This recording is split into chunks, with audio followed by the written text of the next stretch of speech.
And I will officially call to order this April 15th, 2025 regular meeting of the Cherokee County Board of Commissioners. Let the record show that all commissioners are present.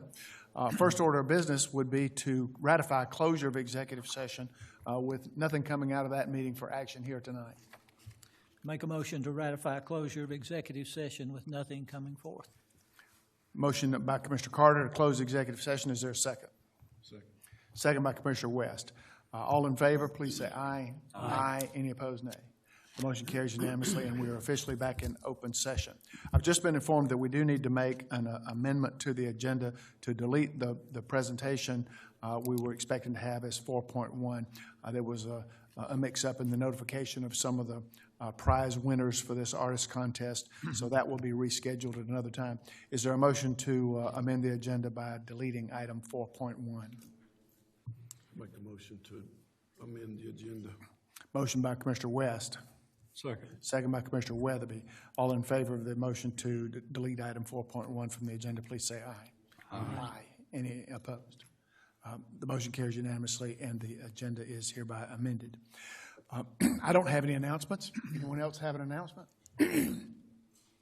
All right. So we'll move on to commission business. We have terms of 3 members of the Library Systems Board expiring. The terms are expiring. These 3 are willing to continue, and the board as a whole has asked us to reappoint them.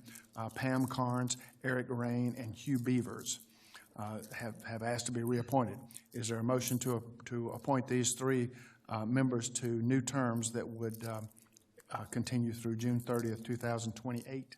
Motion to reappoint Pam Carnes, Eric Rain, Hugh Beavers for their new terms. Motion by Commissioner Weatherby to reappoint these 3 named members of the Sequoia Library System Board. Is there a second? Second. Second by Commissioner Carter. Any discussion? All in favor, please say aye. Aye. Aye. Any opposed, nay. The motion carries unanimously, and Pam Carnes, Eric Rain, and Hugh Beavers are reappointed to additional terms. Item 6.2 is really more of an announcement.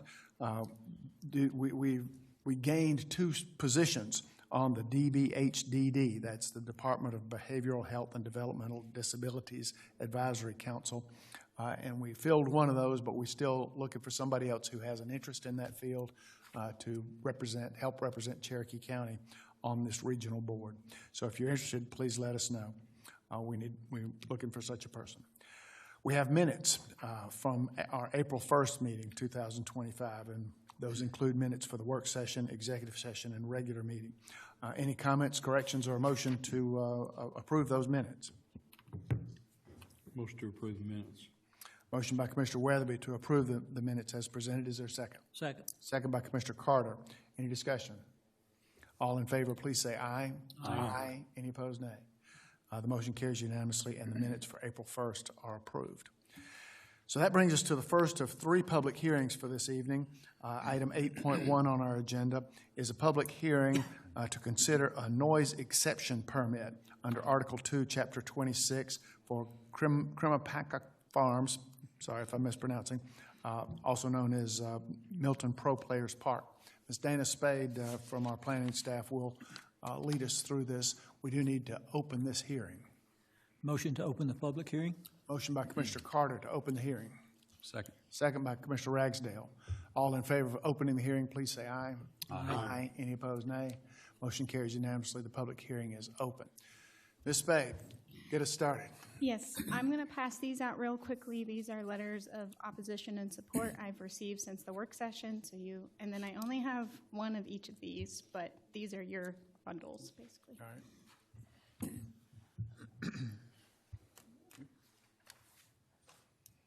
While we're doing that, I'll say I received a couple of audio files today. I think I just got them this afternoon, but I did have an opportunity to listen, and so I have seen and heard those. Yes, I do have some videos from some opposition in case you wanted me to show those right now. So good evening and thank you. So this is a public hearing for a noise exception permit located at 17160 Birmingham Highway. This is for Milton Pro Players Park. A little bit of history about This park, it was originally had an LDP in 2016, and then the business license was in 2019. And so it's been established since 2019 with that business license. We adopted, per Chapter 26, Article 2, Section 26-37, we adopted this at the end of 2023, which is an exception permit. That states the Board of Commissioners may grant an exception permit to any provisions of the specific noise ordinance article, subject to the following requirements. Applications should be filed with the Community Development Agency. They will review the application, and once complete, be docketed on a regular session agenda, which is tonight. And making a decision on the application, the Board of Commissioners may consider the reasons for the request, dates, and length of time requested, properties impacted by the proposal, and alternatives to the request, and any other factors that may be relevant to the request at the time. The decision to grant or deny a request in whole or in part is at the sole discretion of the Board of Commissioners. I think you asked that at the work session, Mr. Chair, so I just wanted to read that for you. Specifically, quiet hours are defined in this section as between 11 p.m. and 7 a.m. daily. They're between 11 p.m. Saturday and 1 p.m. Sunday, and then 6:30 p.m. Sunday until 7 a.m. Monday. The applicant is seeking a noise exception permit to operate outside of quiet hours, starting at 10 a.m. on Sundays. They've indicated that that would be for the duration of 1 year for the purposes of playing baseball games and or holding baseball practices, as well as hosting non-spectator events on the property. Excuse me. So this is just a vicinity map of the property near the intersection of Liberty Grove Road and Blue Valley Subdivision and Almond Tree Subdivision. This is kind of an upfront aerial showing kind of the existing conditions of the private park. There's currently only 2 fields on the lot.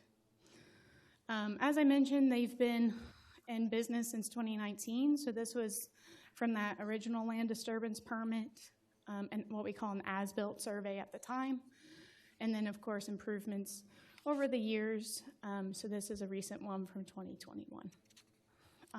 I handed you out some letters of support from the applicant's representative who is here tonight, as well as letters of opposition. Part of what I printed out kind of seems like a PowerPoint from the opposition. I do have that and some videos if you would like them to be played at any point. Any questions for me? Any questions? I'd ask if we had any dB level readings from any of our officers. Okay. Not that I'm aware of. I did double check since the work session, and Okay. nobody is aware of any that have been taken. And that would measure just the decibel level, Right. which is, to me, in layman's terms, the intensity of the sound. Right. And I bring that up because we've a couple of different times considered a more specific noise ordinance that would have benchmarks for decibel levels allowed at certain times of the day and night. And I just wondered, out of curiosity more than anything, where the sound we're hearing here might fall into those considered ordinances that were never implemented. But, we talked about dB levels as low as 55. I don't think we've talked about anything lower than that. I just wondered if that's where we are or higher. At any rate, we don't have an ordinance to that effect anyway. Okay, so that's everything you have, right? Yes, unless you Okay. have any questions for me. So we have quite a few people signed up to speak. Normally, we let the applicant lead off.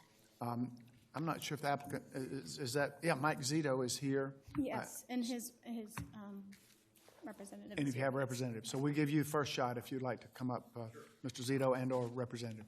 Introduce yourself when you get to the mic, if you would, please. Sure. Thank you, Mr. Chairman. Vincent Russo. I'm with the law firm Robbins, Alloy, Belafonte, Littlefield in Atlanta. I represent Creamy Packer Farms, and as mentioned, I have Mr. Zito here with me. It's a pleasure to be here before you tonight. It's good to see Ms. Davis. It's been a few years since we represented Cherokee County together in the Northside Anthem litigation. So as I mentioned, I represent Creamy Packer Farms. They've been operating baseball fields in this location for several years now. These baseball fields have operated in this location, hosted baseball games on the weekends. It's become a place where several competitive teams from Cherokee County and from all over the state and other states come to play because it's such an amazing facility. The facility is used nearly every weekend, which is in part why we have asked for a 12-month period for this exception permit. These tournaments start on Fridays, they end on Sundays.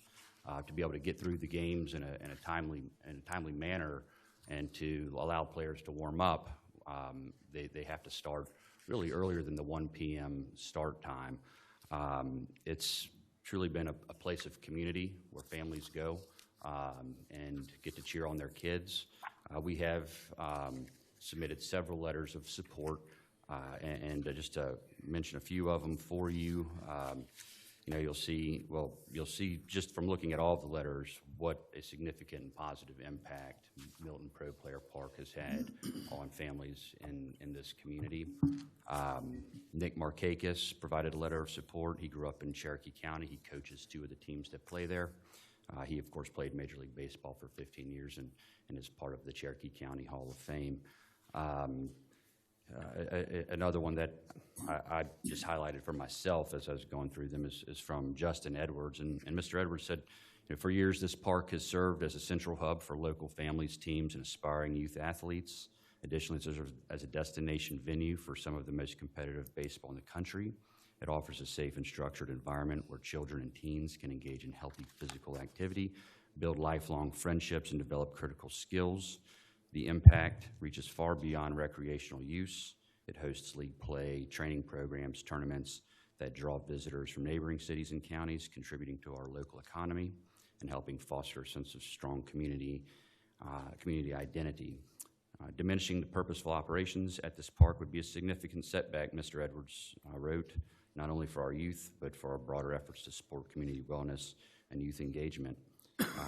Another letter we got from State Representative Carter Barrett is included in your packet. And he states that Milton Pro Players Park has become an important gathering place for families, offering not just athletic opportunities, but a sense of community and connection. Many parents have shared with me the strain that would come with relocating games to distant parks. For example, some 16-year-olds are expected to drive 90 minutes before game time. And as somebody who has a child who plays competitive youth athletics, we all know the strains that puts on us, and especially trying to drive around the North Metro area at 5 o'clock in the afternoon, as many of us probably did to get here. We know what kind of traffic and pressures that puts on families also.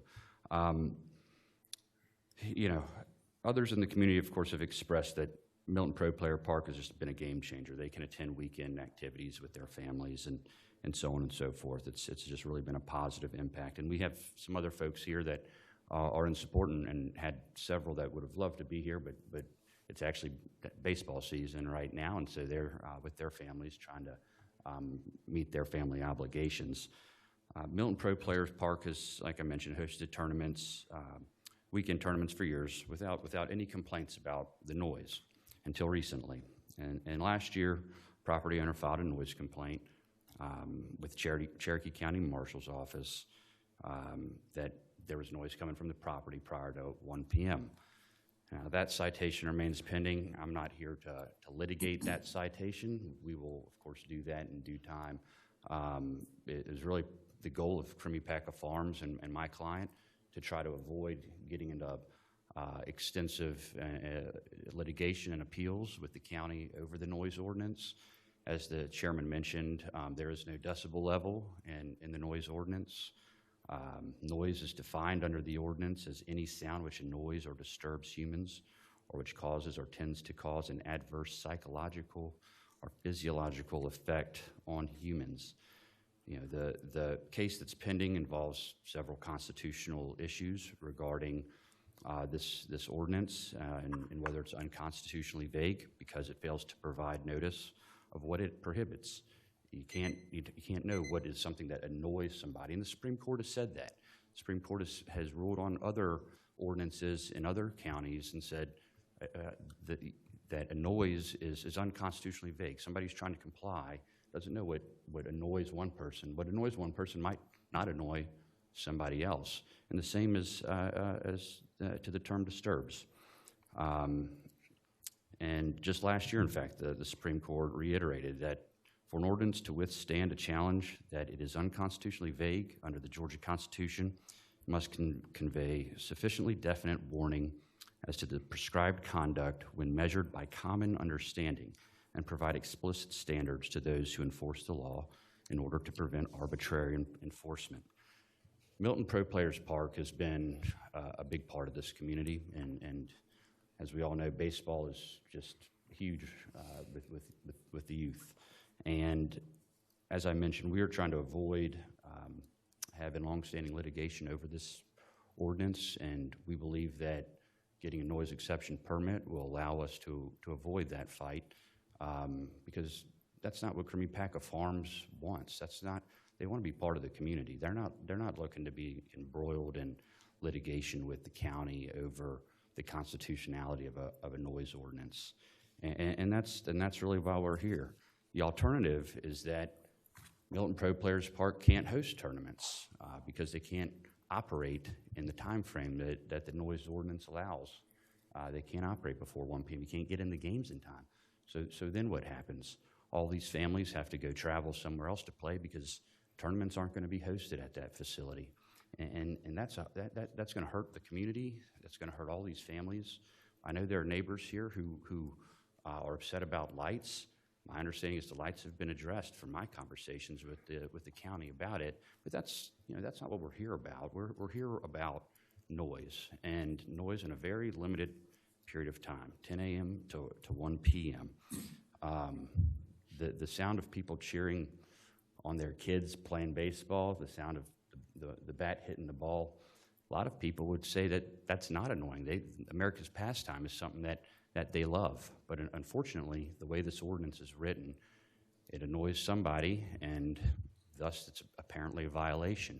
And so we're trying to avoid this longstanding litigation with the county over this, and really allow this business to continue, allow these families to be able to enjoy their weekends with their kids, watch their kids play baseball, have teams come in and support the local economy. And that's ultimately the crux of our request. We've given you a good bit of time. Oh. You're going back over some of the same territory. So I'm finished. Okay, that's good. Thank you. Thank you. If anybody has any questions, I'm happy to. We may call you back up with questions if we have them. Thank you, Mr. Johnson. So let's go through others on the list. Most of these are probably in opposition, might be one or more in support. Start with the first name on the list, Phil Price. Mr. Price, would you come forward? And when you get to the podium, would you just say your name again into the mic? Yes, absolutely. Good evening, everyone. My name is Phil Price. I'm a attorney here in downtown Canton. I run Price Law Group. I'm also a resident of Cherokee County. I live somewhat nearby Milton Pro Players Park. I've driven by a number of times. I was surprised in my first couple of drive-bys that park even existed in the capacity that it existed in. So when I got a call from two clients that will be speaking tonight that are two homeowners near this park, I actually knew where it was before they told me the address. Now, this tonight is about a request by the applicant to get an exemption from a noise violation.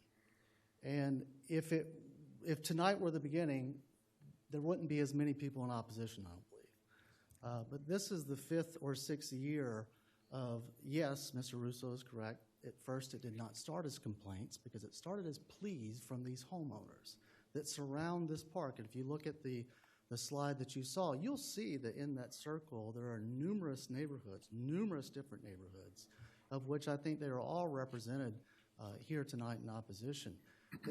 What started as request of the operator of this facility, a request to just treat us as neighbors, and promises were made by the operator for years, promises that were not kept. Pleas then converted into complaints. by these homeowners. And finally, there was an enforcement of one noise violation during the Sunday quiet hours that is on trial, as I understand it, next week in our county courthouse. And so think about what that means ultimately is instead of asking for permission, what we're really doing is asking for forgiveness, and we're asking this body to sanction that violation going forward. These Sunday quiet hours are the only respite that these homeowners have from the operation of this facility. It's a very limited restriction, and it will not eliminate, the enforcement of this code will not eliminate the ongoing nuisance that they've experienced as a result of the operation of this facility. Since we're only here about that, it is only proper for tonight that we deny that exemption. If you approve it, it will invite more than just noise violations. It will invite traffic and pedestrian and safety issues that are beyond what is expected of an agricultural and residential community. And it will invite more noise pollution because the operation of this park at night is going to create more situations where lights are shining into the back and to the backyards and to the homes and to the interior of the homes of these homeowners.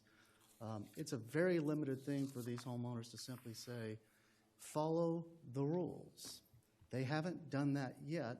They shouldn't get an exemption before they follow the rules. Thank you. Thank you, Mr. Price.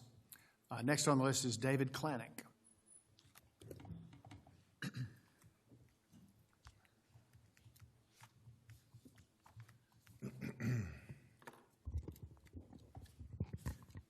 Mr. Chairman? I said your name, but would you mind just saying it into the mic so we hear it from you? State your name into the mic. Yes, my name is David Klanick. Thank you, sir. Mr. Chairman, commissioners, neighbors, my name is David Klanick, and I live directly behind Milton Pro Players Park. I am here tonight as someone whose tranquil family life in Cherokee County has been repeatedly invaded and disrupted by Mr. Mike Zito's unlawful operation. This noise exemption request is only a symptom. The real problem is a sprawling commercial sports facility that was never meant to exist in a residential neighborhood. It hides behind vague right-to-use language while breaking the law, bypassing oversight, and putting families at risk. Families who choose to live beside neighbors, not beside stadium-scale operations pretending to be some private sandlot. What was once a quiet equestrian community has been hijacked by relentless noise, towering lights, and nonstop traffic, spawned by a facility built on misrepresentations, expanded without scrutiny, and operated with no regard for the people who live beside it. Notice none of the letters that the counselor read out are people that live anywhere nearby this park. Keep that in mind. Let me be plain. This is not a misunderstanding. It's not just some noise.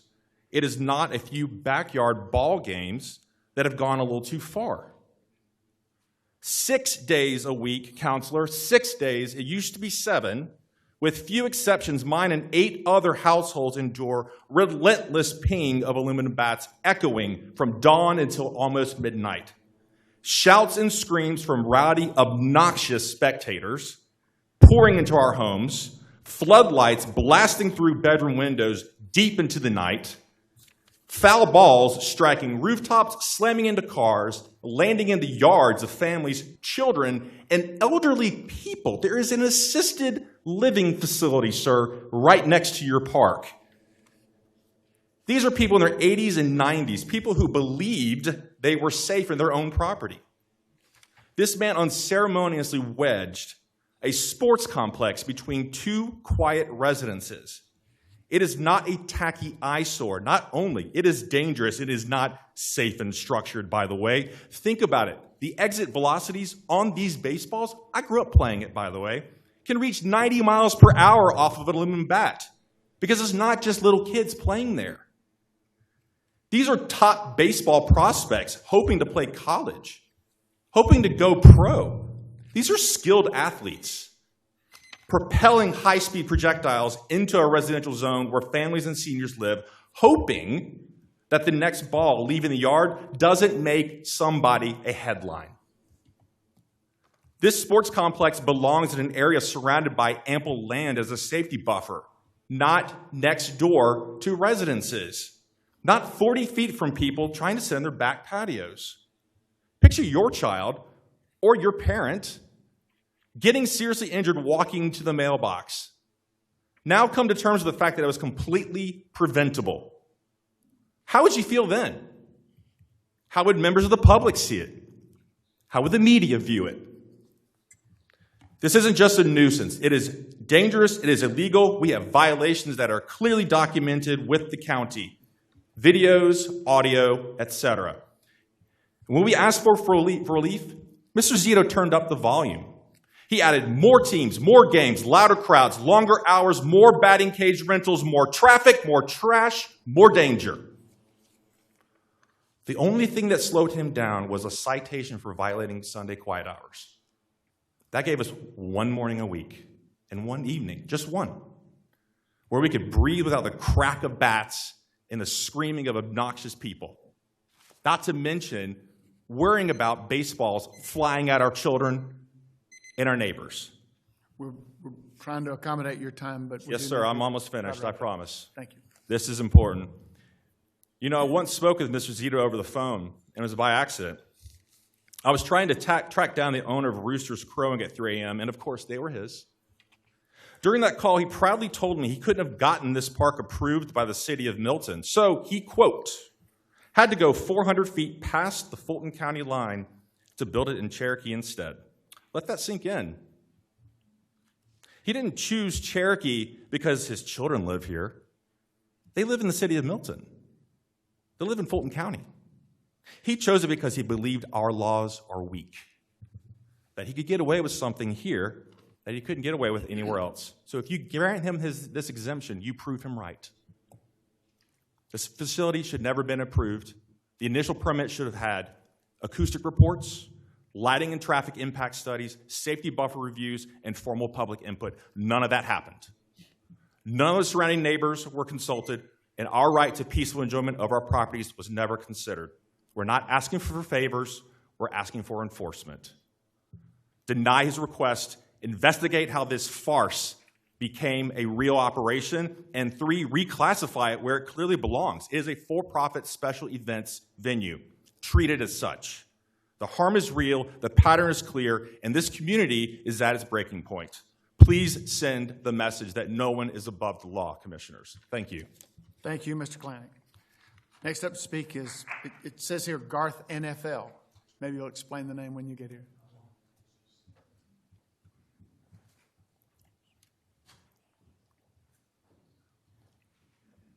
Good evening, Commissioners. My name is Garth Nell, N-E-L. N-E-L. Yeah. There we go. Short and sweet. I see. Thank you.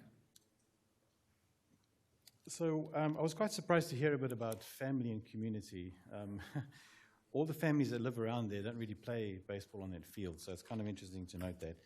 Excuse me, can you pull that mic a little closer to you?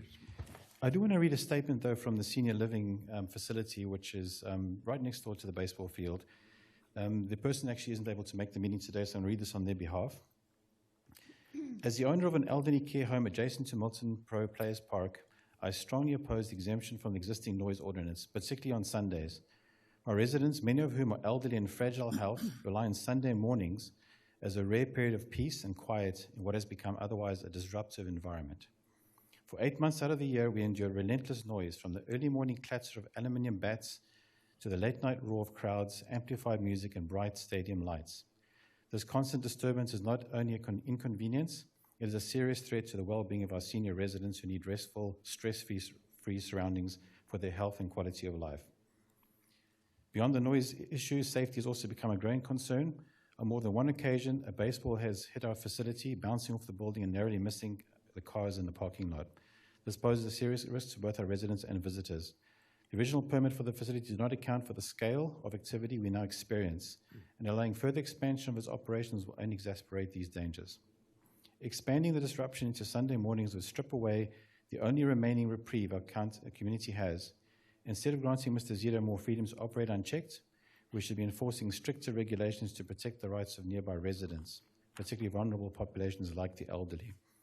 I urge the board to deny this request and prioritize community welfare over commercial interests. That was a statement from Mr. Wilson Akushi, who's the owner of Milton Grace Senior Living. A quick statement as well from myself and my wife as well, who live right next door to the park. We also want to say that absolutely we have a strong opposition to the proposed permanent exemption. As direct neighbors of the commercial sports park built on an agriculturally zoned property, we're deeply concerned about the potential negative impacts this exemption could have on our community's quality of life, public health, and the environment. Noise ordinances have been established to ensure a balance between the rights of individuals, families, or businesses, and the well-being of the broader community.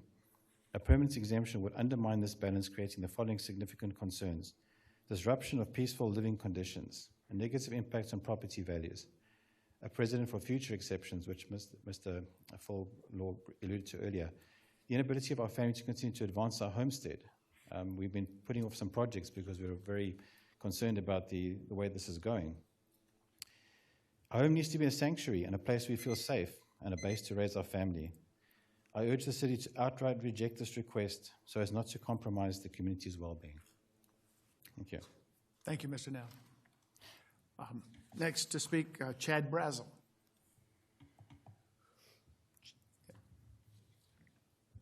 If you would also just state your name into the mic for us.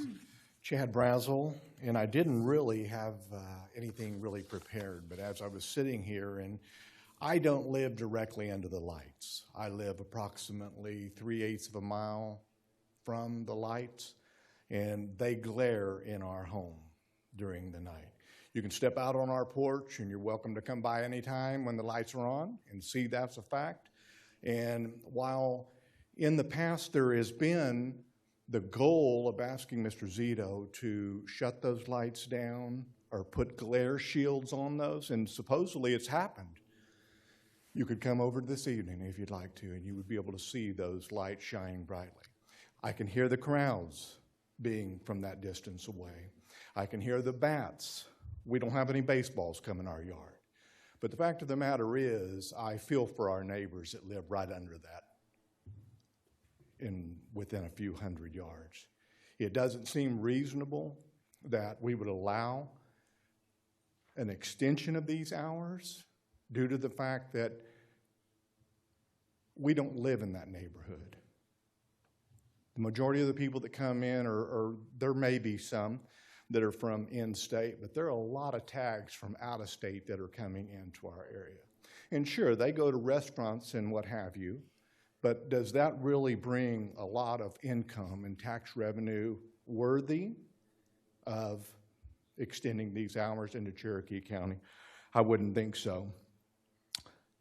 One of the other things I was thinking about is if you ask yourself some of these questions about peaceful times.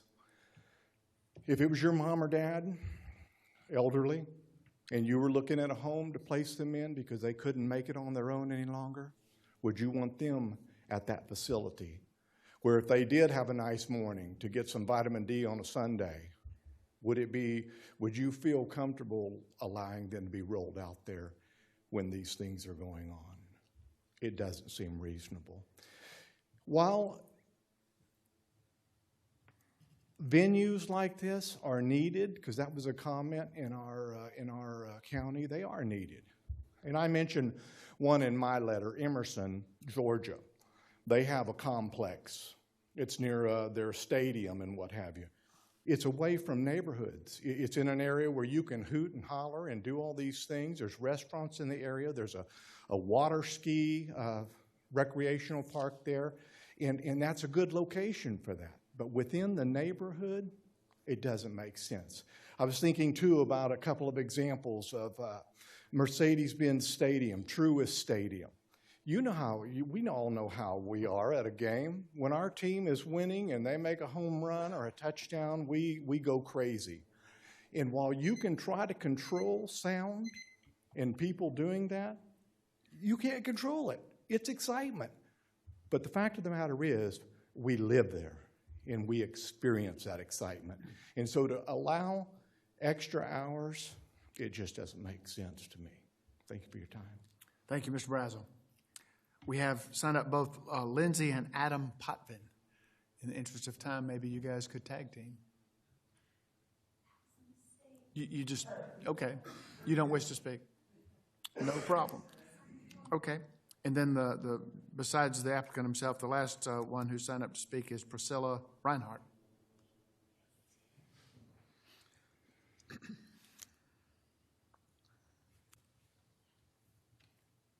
Hello. Tell us your name for the My record. name is Priscilla Reinhardt. I live across the street from the park.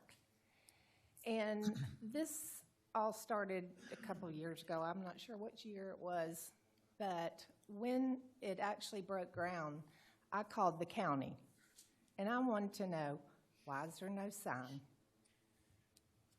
Why is there no notice? Why? What's going on here?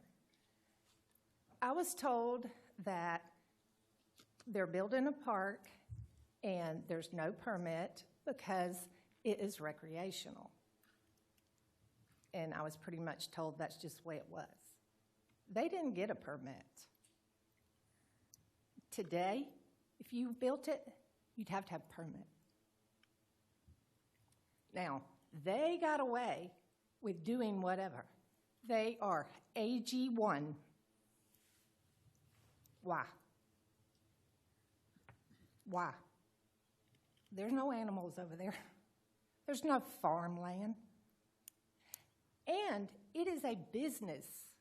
It was not rezoned. And I know that for a fact. I'm a general contractor. I have to go in compliance. I have to do all the rules. Why doesn't he? Now, it doesn't bother me as much because I have a buffer, but I have a church to the left of me. It is 200 yards from that park. That church doesn't get out till 12:30 on Sunday morning. Why would we have screaming people? And believe me, on Sunday morning, they're screaming. That is not right. They have church. It's been there 75 years. Liberty Grove Church. So you're going to tell all those people for 75 years? Tough. Because the kids can't drive an hour and a half. That's ridiculous. It is ridiculous. I'm sorry if you have to drive an hour and a half to play baseball. But people have lived there all their lives. We've all lived there. And, you know, I think it's great that we can all play baseball. I've got grandkids. I've got kids. I go to Macedonia Park for my grandson. But it is not fair to any of these neighbors of mine that keep telling people, those lights are shining in my house. Then make the man put buffers up. Make the man be in compliance to the county, because the county was wrong to ever allow him to do what he wanted without asking anybody. He just did it. Why? AG1? That is a business. He is making money. And by the way, I walked across that street today and I took some pictures. It is trashed. Mow the grass. Put a sign up. People pass the drive. I live right here. You pass my driveway, and there's 2 entrances. That is a state highway. There's no turning lane. There's no culvert. There's no entry. There's no sign saying a park. All you've got is messy grass, halfway cut every once in a while, so a few dead trees. There's garbage in the entry. And, by the way, there is an electric line on a telephone pole at the church that comes across the street, down the neighbor's fence line, across the entry to the park, and it connects to the house. There is a brick house there with an empty bed, mattress in the carport, two chairs in the carport. It's a trash pit. Nobody takes care of it. Nobody need you to- checks on it. And need one you to more wrap thing up. that's so important, I walked over to the electrical box today, and I want to show you the picture, because I tell you what, some child's going to get electrocuted. And I'll show you. I'm going to ask you This to is an to wrap it electric up. box, Okay. 200 amps. If it rains, if a child touches it, he could die. We're really just talking about the Somebody could noise. get electrocuted. And I'm telling you, nobody pays attention to it. It's trashed. If you're going to let the man do it, the park is there. You can't do anything but make him clean it up, make it nice, act like a park. Everything else in Cherokee County is nice. Veterans Park has an entrance, has a curb, has concrete where you can park your car. That's gravel.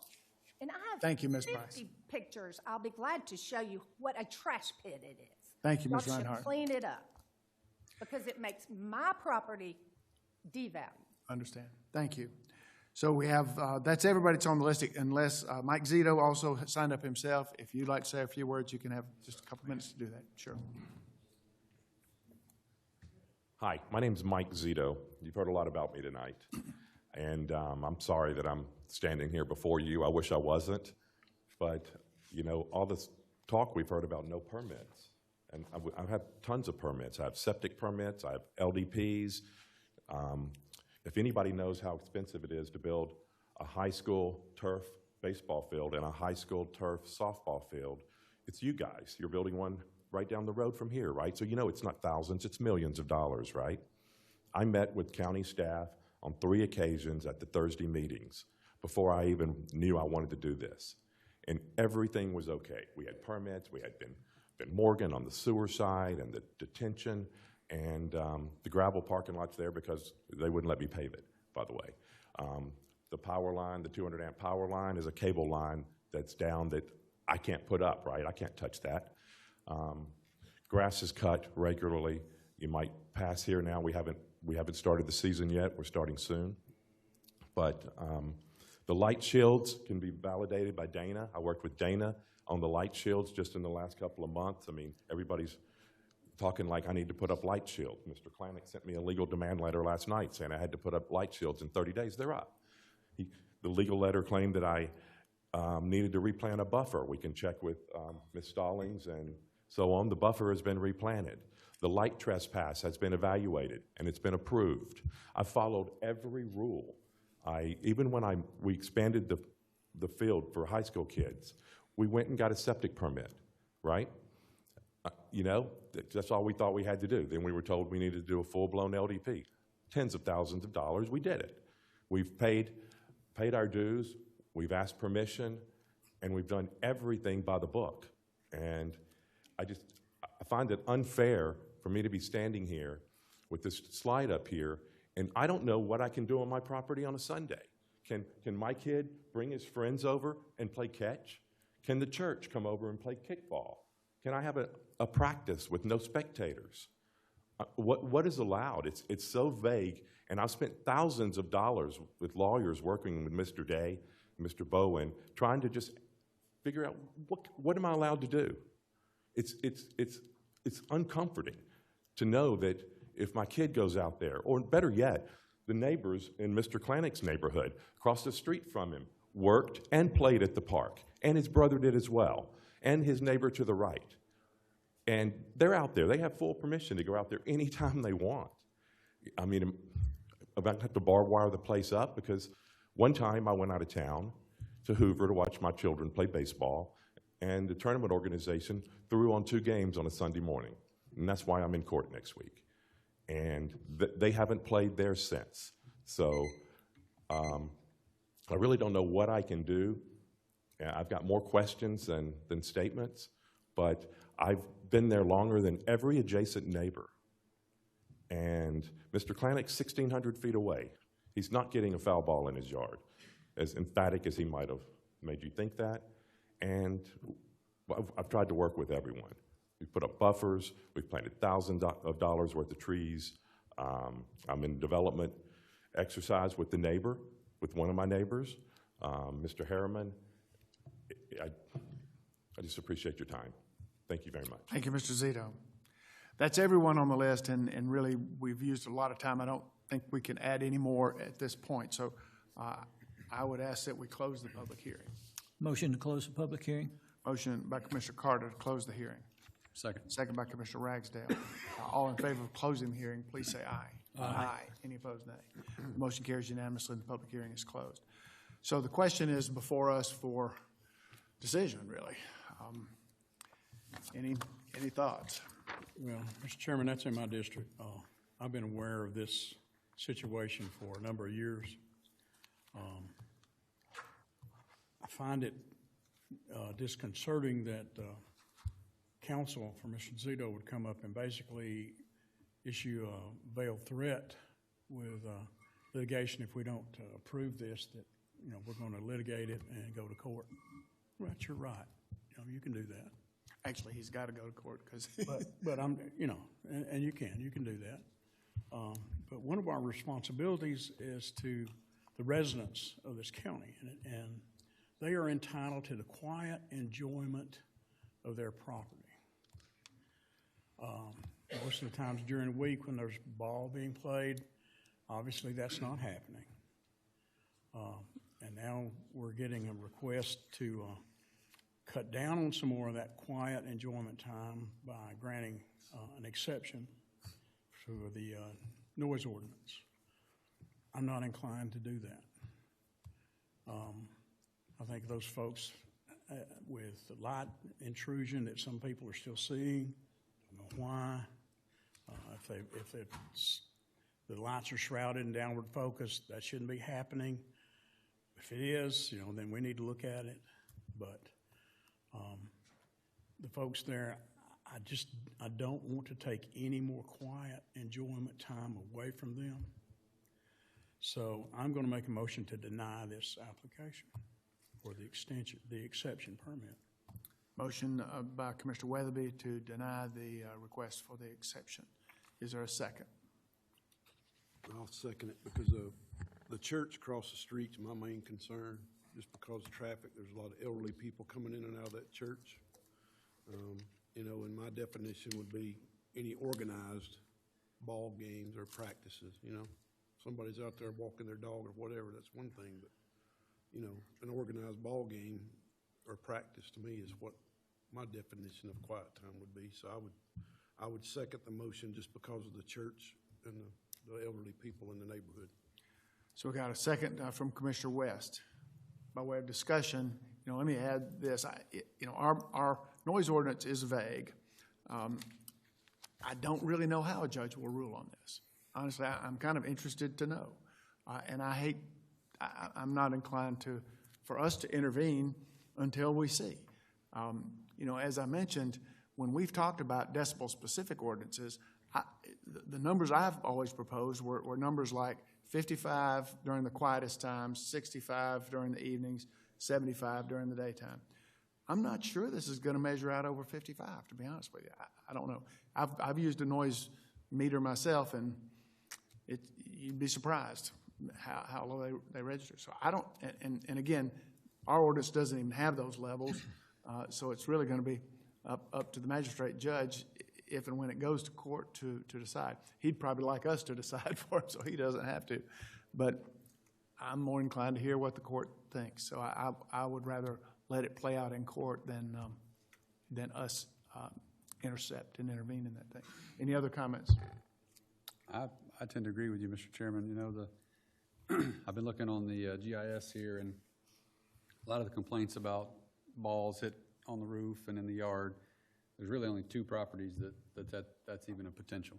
You know, the senior living home, and then looks like one single-family home to the south. So I get that that's a concern, but it doesn't seem like that's a real concern for all but two people. The lights taken care of, it sounds like. Kind of have to see how that plays out, if that's a recent change. The noise, this is a big piece of property. So to your point, yeah, you can hear it, but is it loud enough to be in violation of what we would consider a noise violation? I don't think so. So I don't know. I'm torn on this one, but yeah, I think both sides have good arguments, but I would just say that, you know, our decision tonight is to add 3 hours a week, basically, to this operation. Has nothing to do with lights, nothing to do with foul balls in people's yards. It's just about 3 additional hours of open time. So I'll just remember that in decision-making for this. Any other comments?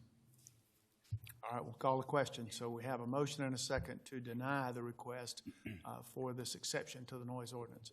All in favor of that motion to deny, please say aye. Aye. Any opposed to the deny? Aye. So it's 4-1.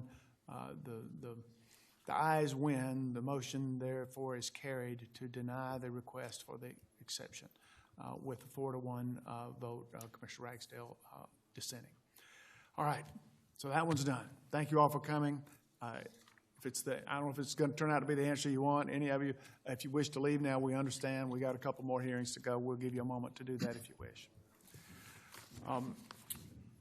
We can go ahead and start calling the case as that's happening. So the next hearing is a public hearing to consider a legacy approval, a legacy use approval for We Two Friends Coffee House, LLC.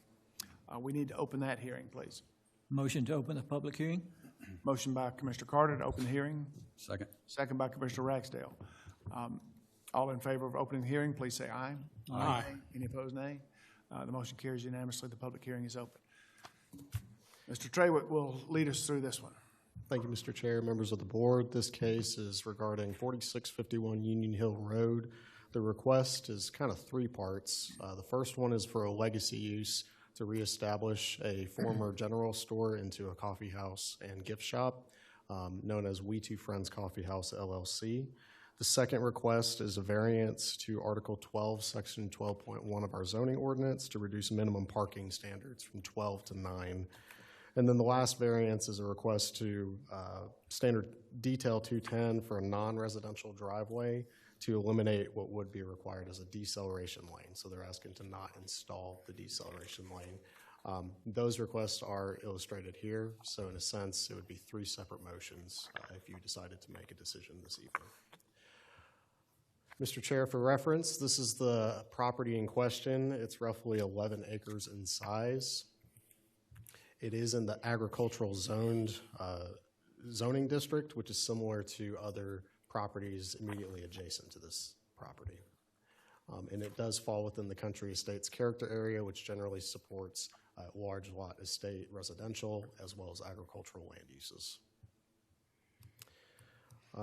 So the point of this slide is to first highlight what a legacy use is. So you might recall earlier this year, the county adopted new changes to Articles 4 and 13 of the zoning code to establish legacy uses. So legacy uses are associated with the lives or works of people contributing to the history of Cherokee County, include structures and spaces associated with historical events or national, state, or local trends, or include structures and spaces associated with a cultural pattern or social, economic, or ethnic group in the history of the county.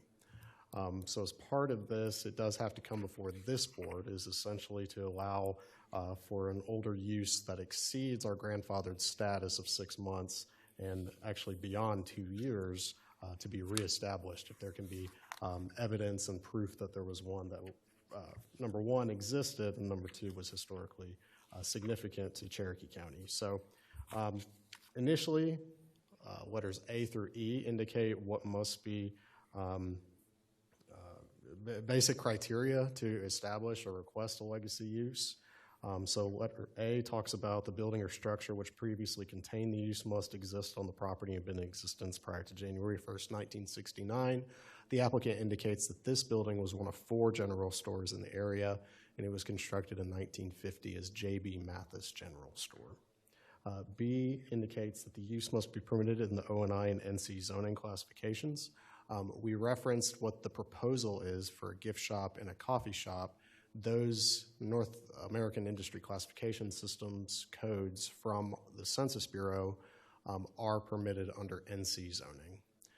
The next one in letter C indicates that the materials and design of the building or structure containing the use must complement the historic design and use of the prior.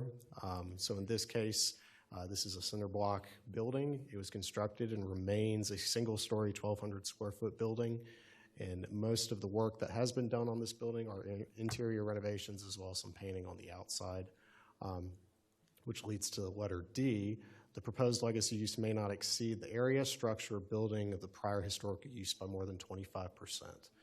So in this case, the applicant is not proposing to expand the building. They are, however, showing some parking area that would be located in front of the building, and that's shown on the applicant's site plan. Basically, the parking would actually bring the site more into compliance than what is currently allowed as a commercial type of use.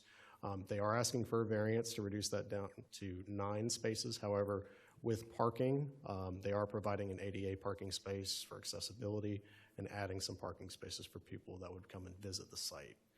And then the last one is E, which indicates that the use may not result in a nuisance as defined under state law.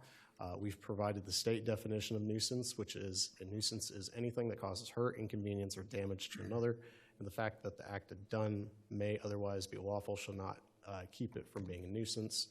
And then it continues on to indicate what a nuisance is, either public or private, with a little bit more information. So those are the criteria. And then these are your review criteria for which you would review if you would allow or deny a particular legacy use application. So in this case, we have A through H, and I'm not going to get into each one of them specifically, but the highlight is really to show that there's a documented historical record of its prior existence. It's similar to the prior use that was on the property before. It is appropriate in intensity in relation to other land uses within the area. The extent to which the zoning of this property would not make sense. So you might recall that this case came before you through a rezoning application first. That was recommended for denial by the Planning Commission. The applicant ended up withdrawing that request. Planning Commission did not see that rezoning the property to commercial would fit within this predominantly agricultural area. And then the last one, G, it talks about any special or unique conditions of the use which are consistent with the purpose, intent of the and goals of the comprehensive plan. H, would conformity with applicable requirements set forth by the zoning ordinance and code of ordinances be met. So those are the review criteria for which you can make a decision per Article 13 of the zoning ordinance. This is a sketch of the site. So here's the 1,200 square foot building here, and here's the proposed 9 parking spaces located here. They're showing an ADA parking space located adjacent to the building, and then they're also showing kind of this, this apron to allow people to come and go from the site onto Union Hill Road. So the majority of these pictures were provided by the applicant to indicate historical relevance to the area. So in the left here, you have some photos on the top of interior prior to renovations. So the applicants have renovated the site and was approved by a registered architect for those interior renovations. Here's what the building previously looked like here, and then a much older photo here. Here is a cutout that was provided by the applicant, which indicates that Mr. J.B. Mathis was principal of a school in the area. In this case, it was Union Hill Elementary School. They recently moved to the new store and is operated by Mr. and Mrs. Willie Graham. Here it also indicates the cement block structure, which it still remains today. And then this is the store now, so this is a picture with obviously the notice sign. But here's the building itself. There was some paint that was done on the outside. The applicant indicates that they did replace the roof, but any other exterior modifications were not made to the structure itself. The applicant indicates that they did receive a Historic Site Award in 2024 from History Cherokee for those renovations that were done to the building and due to the significance of that property. They further go on to say that they toured the store They appreciated the restoration of the interior of the building, and then they go on to explain the history of the site as well as the store and the 4 other that were in the vicinity. And then lastly, Mr. Chair, we added some other kind of reference to the Union Hill community. So in the top left, we have Union Hill Community Church, which is there today. That is where Mr. J.B. Mathis was a member, as well as was laid to rest at that location. Union Hill Elementary School on the bottom right is where Mr. J.B. Mathis was principal. And as you may know, that was converted into Union Hill Community Center that's owned by Cherokee County today. So the church is about 0.3 or 0.4 miles away from the subject property. The school is the same. It's about 0.3 or 0.4. These are located next to each other. A few other things that the applicant mentioned is that the applicant is John and Lachelle Thompson. J.B. Mathis is Mrs. Thompson's grandfather, and Mrs. Thompson currently resides at the property right next to the subject site.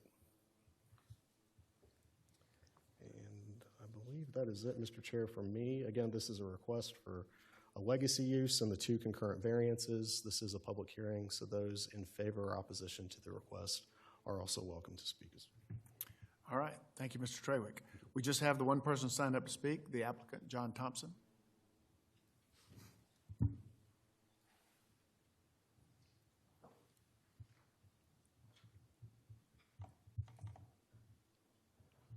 We know you, but when you get here, if you would say your name for the record. Hey, good evening. My name is John Thompson, and I also live at the property with Mrs. Thompson at 4649 Union Hill Road, right behind the store. You heard a lot of references to the word community, and I appreciate that. So I would submit to you that rarely would a prospective small business person stand up here and say that their number one primary goal would not be to make a profit. Well, believe it or not, that is not really our primary goal in this. And we're in a position to where we can do that. It's more based on a biblical principle around community, and that comes out of Jeremiah 29:7. Seek the prosperity and the welfare of the community of which you live. Pray to the Lord, because when it prospers, you will prosper. And that's paraphrasing, of course. But, and that is, I would say, on equal, if not greater ground, our reason for opening this store. You heard about the history of it and the fact that we do intend to bring our community together because, quite honestly, that's been lost a little bit in our society. Even though we're zoned AG, we're physically spread out.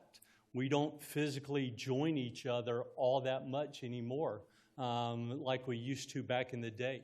Mr. Mathis built a community garden when he was principal at the school to specifically feed the kids that were malnourished in the necessary nutrients of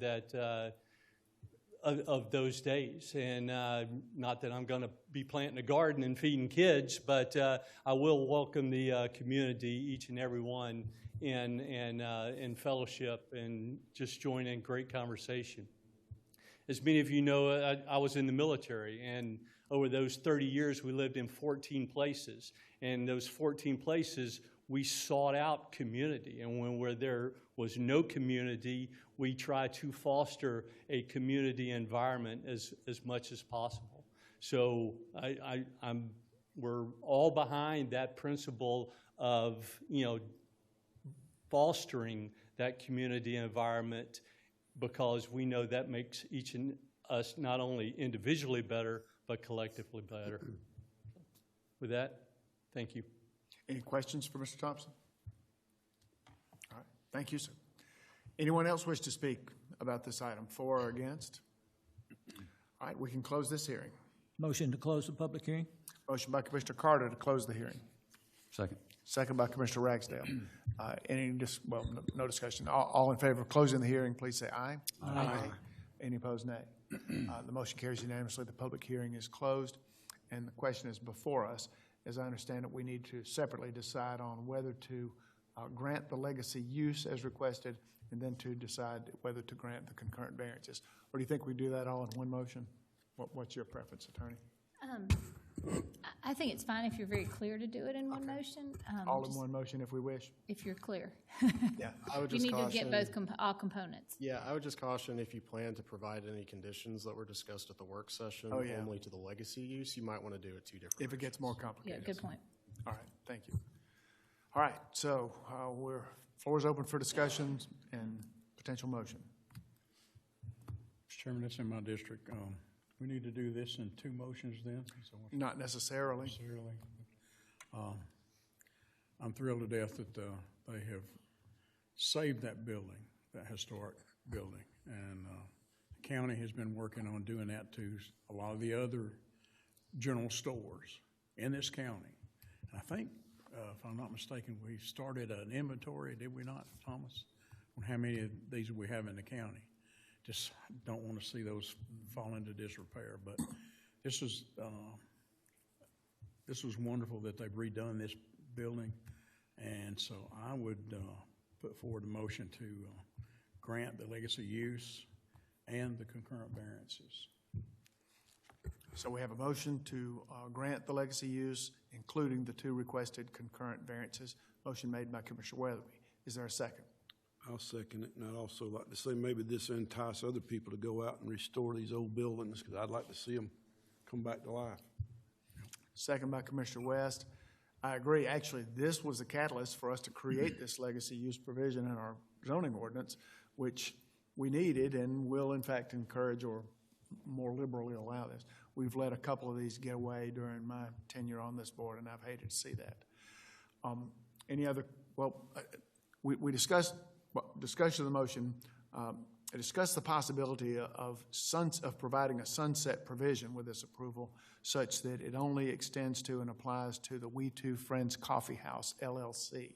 Would that be agreeable to you, Mr. Thompson? Yes. Okay. Would you accept that as a friendly amendment that the legacy use applies exclusively to the business We Two Friends, LLC Coffee House? I'm agreeable to that. Is the seconder agreeable? Okay, so the chair, I guess, requested the amendment, and the seconder and maker of the motion have agreed to amend it to add a condition limiting the legacy use to this particular business. Any other discussion or? Just one thing, Mr. Chairman, to Thomas's point, would that condition apply also to the concurrent variances since they were all collectively addressed? I think it would, but just to be clear, you mentioned the sunset provision applying to the legacy use, but there's also the concurrent variances. So let's just clarify, if you could, as to whether it applies to all approvals tonight. That's a great question. So if they put in the parking, does that mean they'd have to take it out? Right. Yeah. How about, I guess I was the requester of the amendment. How about if we go back through that and I request that it apply only to the legacy use and not to the concurrent variances? Well, yeah, I mean, they wouldn't, wait a minute, let me hold on. I mean, if the use goes away, then the reduction in parking goes away because there's no need for any parking. As well as to eliminate a requirement, yeah. I'm not sure that that's necessary. If you tied it to the legacy use and basically made the request contingent on We Two Friends LLC, if they were to go away and somebody else wanted to come in, they wouldn't get the non-residential driveway waiver, they wouldn't get the parking reduction waiver, they'd have to start from scratch. They'd have to put in all that infrastructure unless they came back and did a legacy use for something else. So in that, it may be okay. In that regard, we'd be saying that the sunset provision applies to everything. Everything. Yes. I think so. I think that makes sense because I think it goes hand in hand with this particular use. I got you. Okay, that makes sense. Sorry for the I guess I was confusion. thinking of it in reverse, but yes. So I think we're all in agreement that the sunset would apply to not only the use, but the variances. Okay, any other questions? That's good. We'll call the question. All in favor of the proposed legacy use for We Two Friends Coffee House, as well as the concurrent variances, please say aye. Aye. Any opposed, nay. And just for the record, that did include the sunset provision as well. So the motion carries unanimously, and congratulations. Thank you for doing it. All right. That brings us to our third hearing of the evening. And we understand if you guys have other things you'd rather do than stay for that. This one is a request, actually a BOC initiated consideration of a modification of the helipad special use permit for Rocky Morris.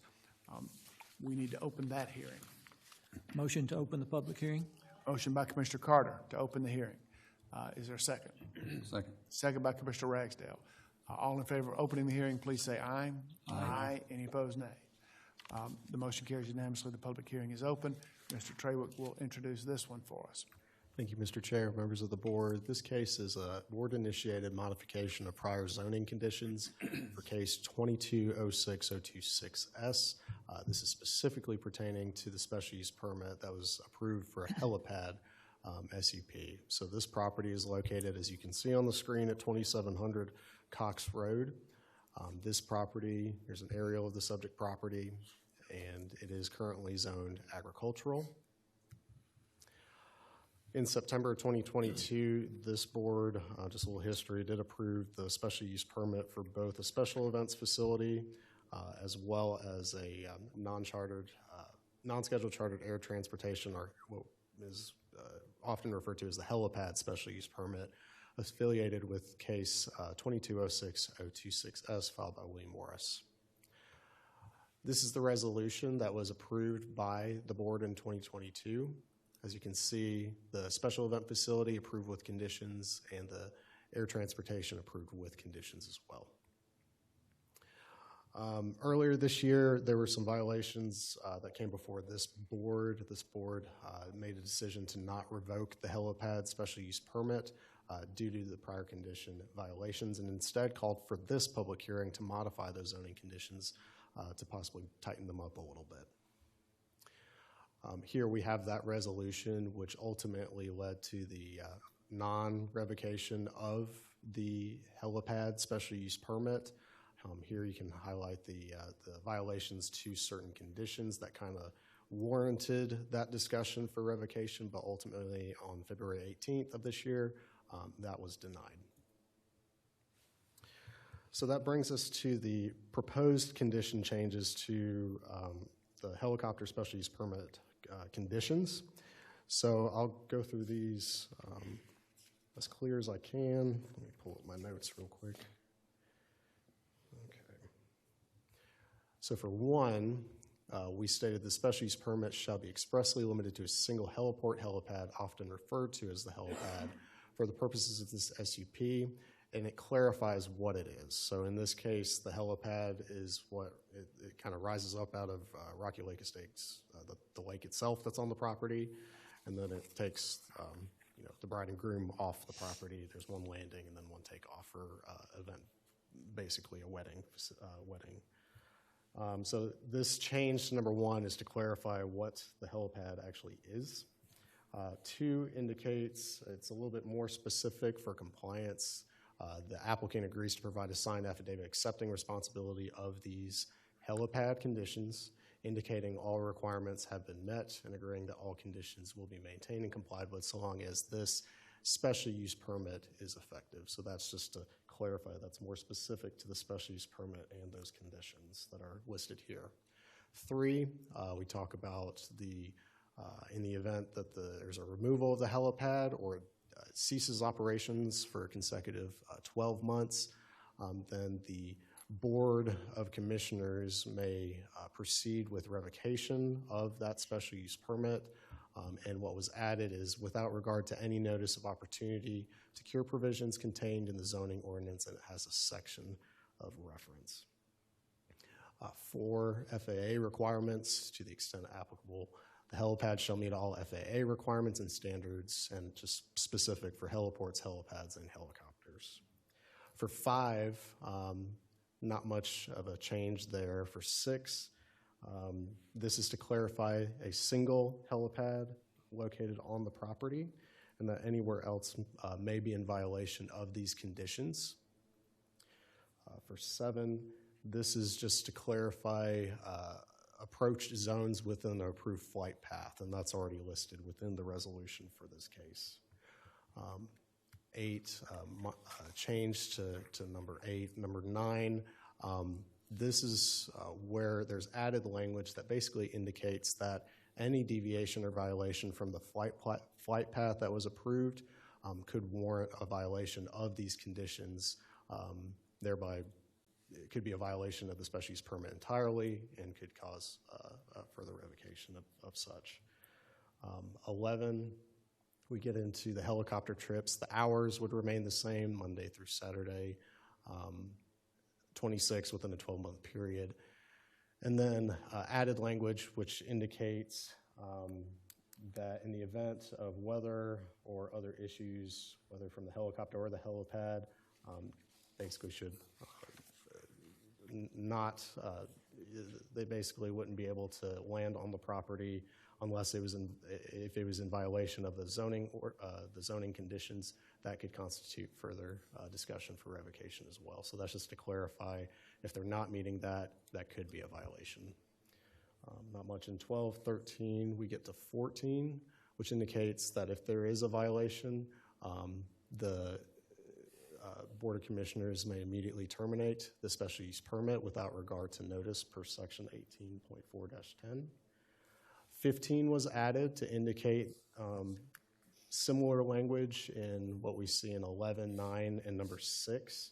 It's basically a contract from the operator to the county or between the contractor and the property owner to the county that understands that in the event of any issue or emergency, that if they do not follow the conditions, it could warrant a violation.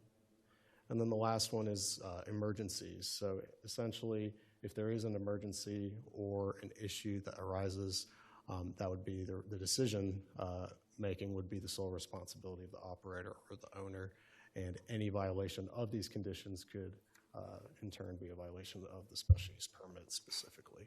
So those are the changes that we're proposing. Do you have any questions for staff? Any questions? All right, thank you. Thank you. The only one signed up to speak is Mr. Morris and/or his representative.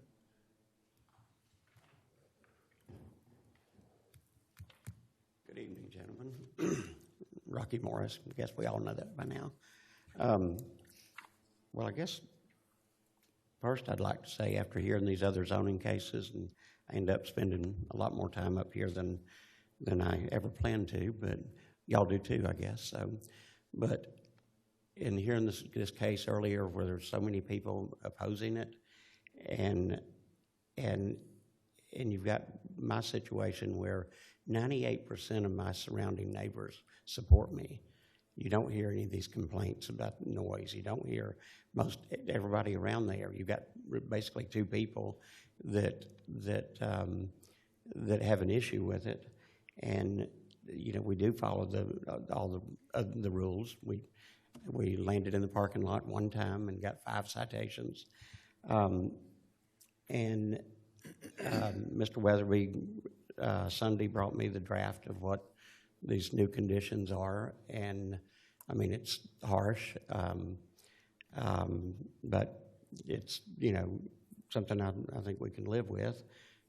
Certainly something the Dalquist should be able to live with, because, they said, he stood here and said, if the helipad, malfunctions, you just don't land. Well, that's what it's saying. And and then I get up here, and the draft that was handed to me on Sunday and also furnished to the Dalquist is been changed from that, and I don't understand how that's fair or to be hit with that when we get here. And I have jumped through hoops. I've spent, since all this started, I've spent over $250,000, and I know one of the cases earlier said they're not in the business to make a profit. Well, I would like to be, but I keep on spending money, keep on jumping through hoops, and with the conditions, with the new rules, the draft, some things that were changed from that. well, the FAA thing on number 4, I think it's a bad idea to take it out, but that's, I guess that's, but on number 6, I worked with Brantley Day originally on these conditions, and where it was the 200 feet from the property line, unless I owned the property, was because in the middle of the lake, that pad is set, when the helicopter lands on it, it is within 4 inches of being dead in the center of the lake, and there's a reason for that. That's the safest, best place for it to be. At that point, it is less than 200 feet to the venue property, but I do own the property, and I don't understand why we would take that out. I mean, we can move the pad closer to the shore, closer to where where they do the sparkler send-off and where the people are standing. I don't know what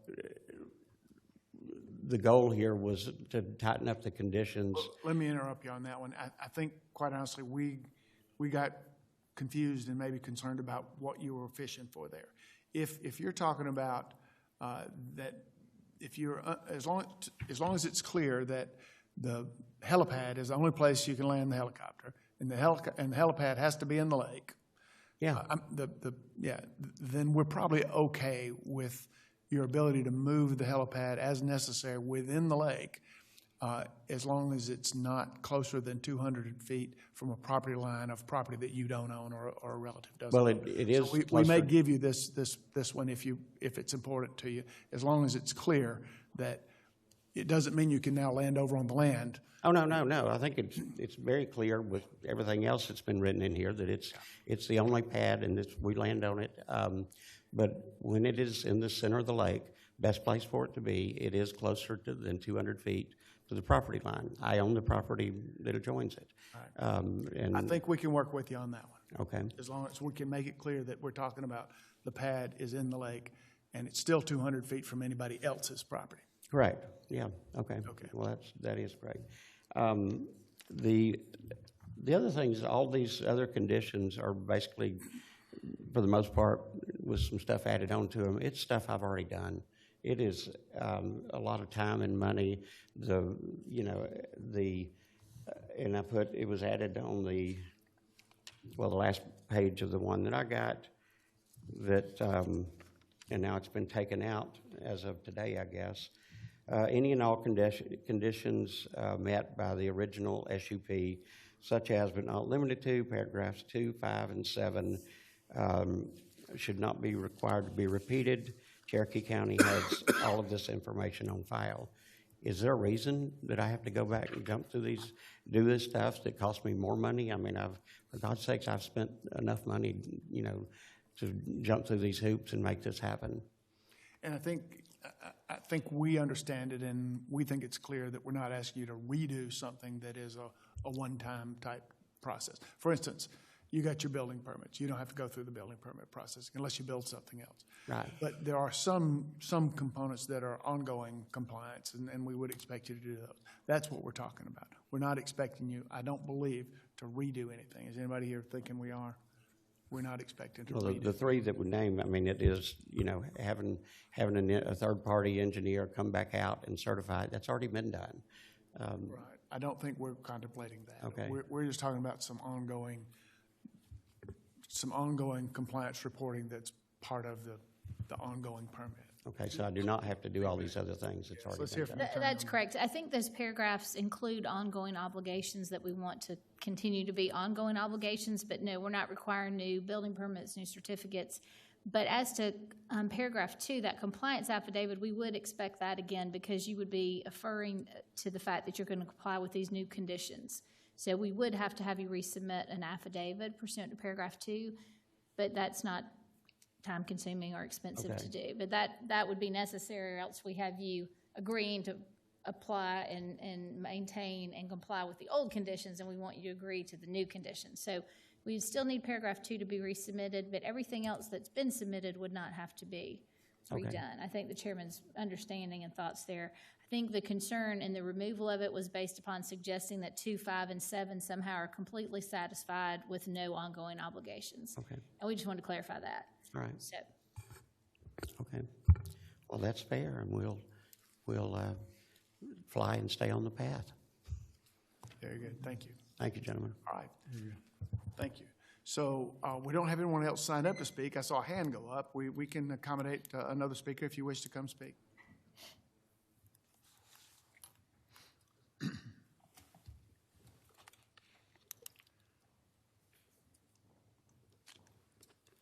My name's Yvonne Perino, and I was here last time when we had this meeting, and I want to thank you all for your time. I know you make a lot of decisions for the county, but I come from a place of just the safety concern about having that helicopter fly in the area.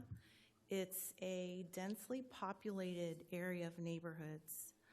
You know, and I know Rocky, he has a long history in the county, and he's done a lot of great things, but this is the one thing that we have to really evaluate.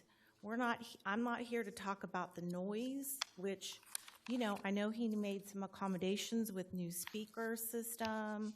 You know, those are best practices that, you know, you have to accommodate and kind of change.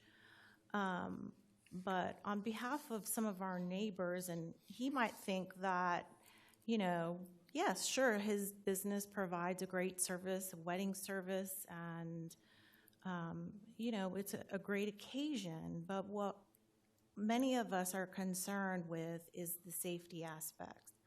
I don't have access to these new draft conditions, but remembering what was said, number 8, 11, and 15. So I think number 8 talks about the flight path, or I'm sorry, number 9. And it was mentioned earlier that there were violations that Cherokee County, those 5 violations included a deviation from the flight path. And now we're still saying in this provision that if there's any deviation, that this is going to affect this permit when it's already been done. But for some reason, we're forgetting about that or just putting that to aside, but yet we're adding it to this draft and this condition. The other one, and again, I don't have a copy of this, I'm just remembering, number 11. I don't know if anybody can get to that slide, but number 11 was another one. About the trip hours. So we had 2 examples before this case on noise and how, you know, that there was concern for the noise during church hours on a Sunday. This here, I mean, there isn't any deviation on hours for Sunday. And just the wide variance of time, 7 a.m. to 10 p.m., that trips are allowed by the helicopter. I mean, I don't think that he's going to be, you know, they're going to be flying any brides that early, but it's such a big window of time that there should be some consideration to minimize that. And then number 15, there was some verbiage in there about, I think, the county planning zone, and not, I think, some legalities in that, you know. It's just, as a homeowner, we're not protective. Everybody else is protected. The county's protected. The Board of Commissioners are protected. If, you know, the helicopter operator wanted to he can't sue anybody, but the rest of us, we cannot protect ourselves if there's an accident, and that's just concerning. And I just feel like, too, there's some inconsistencies here. Like, we had 2 cases beforehand where there was concern for noise. I'm not even talking about noise today too much. It's really about the safety of a helicopter landing in and out of a residential area. That's the concern.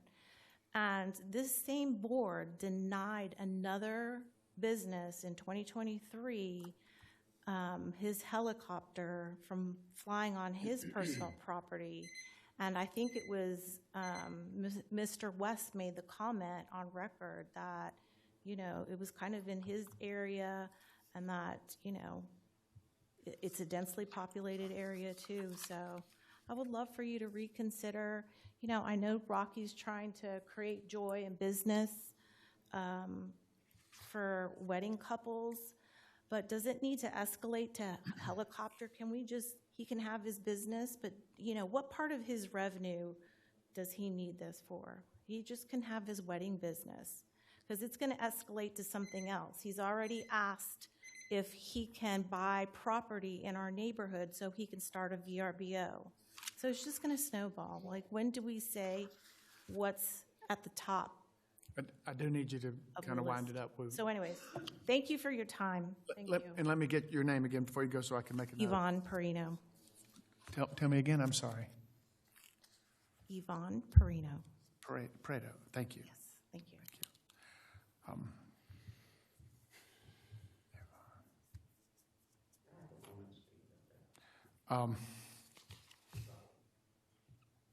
Let me just suggest that you don't. How about that? I mean, I think we're on the verge. We've got, we're on the verge of doing the best we can do for you, I think. So we are at the point of considering a motion on this, right? Close. Close the public hearing. We hearing. haven't closed the hearing yet, sorry. Motion to close the public hearing. Motion by Commissioner Carter. Second. Second by Commissioner West to close the hearing. So all in favor of that, please say aye. Aye. Aye. Any opposed, nay. The motion carries unanimously. The public hearing is closed. So the matter is before us for consideration. And I was just thinking, can somebody take us back to condition 10? That was the one where we thought we might, at least I suggested that we might make a concession to one of Mr. Morris's requests. I think that was condition 6. 6, yes, thank you. And if I could make a suggestion, if the board is interested in doing that, I would suggest that condition 6 be reworded as follows. The single permitted helipad as defined in paragraph 1 and any helicopter landing or takeoff therefrom shall be no less than 200 feet from any property line unless such adjoining property is then owned by a related party to Rocky's Lake Estate.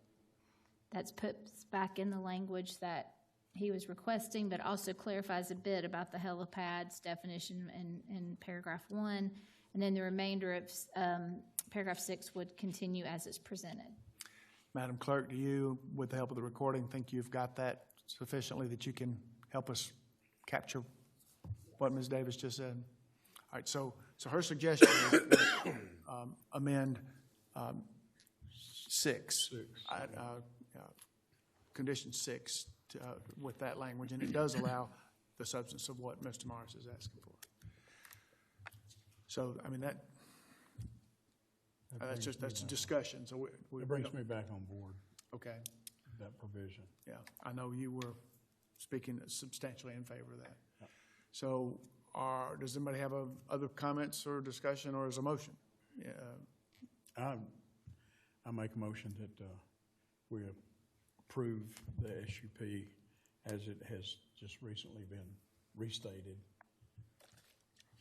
So that really, it's the amended SUP conditions. With these conditions, yes. So motion by Commissioner Weatherby to adopt the amended conditions as presented tonight with change narrated on item 6 by the county attorney, Ms. Davis. Is there a second to that motion? Second. Second by Commissioner Carter. Any discussion now? All in favor of that motion, please say aye. Aye. Any opposed, nay. The motion carries unanimously, and the revised helicopter SUP conditions are hereby adopted. Thank you all for your participation in this. Hope we have good relations going forward. We're all hoping for that. Okay, so that brings us to the, wait a minute, we still have public input. Oh, we got another planning and zoning item. Yep, sure enough. So we have a. Public comment. We need to hear comments. Yes, that's right. So we're at public comment. And we do have one of our regular speakers, Mr. Thomas Weaver, signed up to speak.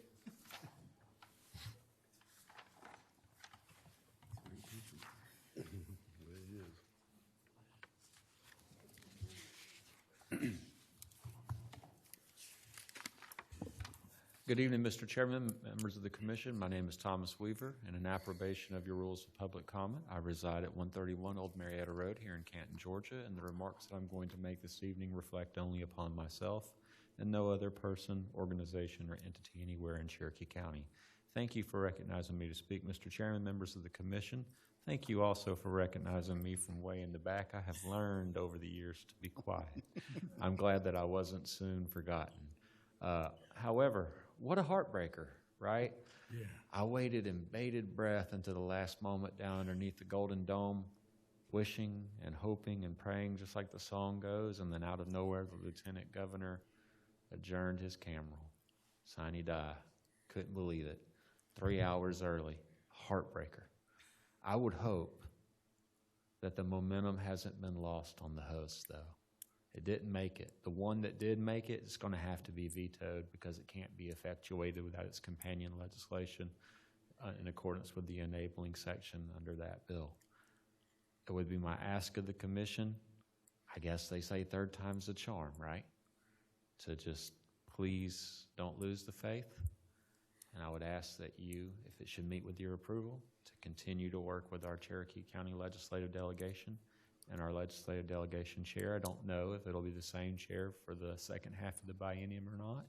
I don't know if they rotate it annually or if they rotate it every session, but whoever holds that seat later this winter, I would ask that you just please do whatever you can do to get them to get a concurrence vote over in the Senate, and that way we can get it on to the governor for potential gubernatorial ratification. Heartbreaker, but that's all I have to say. I mean, it's lost for words. Thank you, Mr. Weaver. I think we all agree with you, and I know it's my intention to pursue it next year. It does automatically carry over into next year's session, so it's not starting from the beginning next time, and we may have a better chance then. Okay, anyone else wish to speak? We're down to the few and faithful here, but want everybody to have a chance. All right. Seeing none, we can move on to planning and zoning. We have one item. That's a proposed annexation, notification of a proposed annexation by the city of Ball Ground. Ms. Long, our planning director.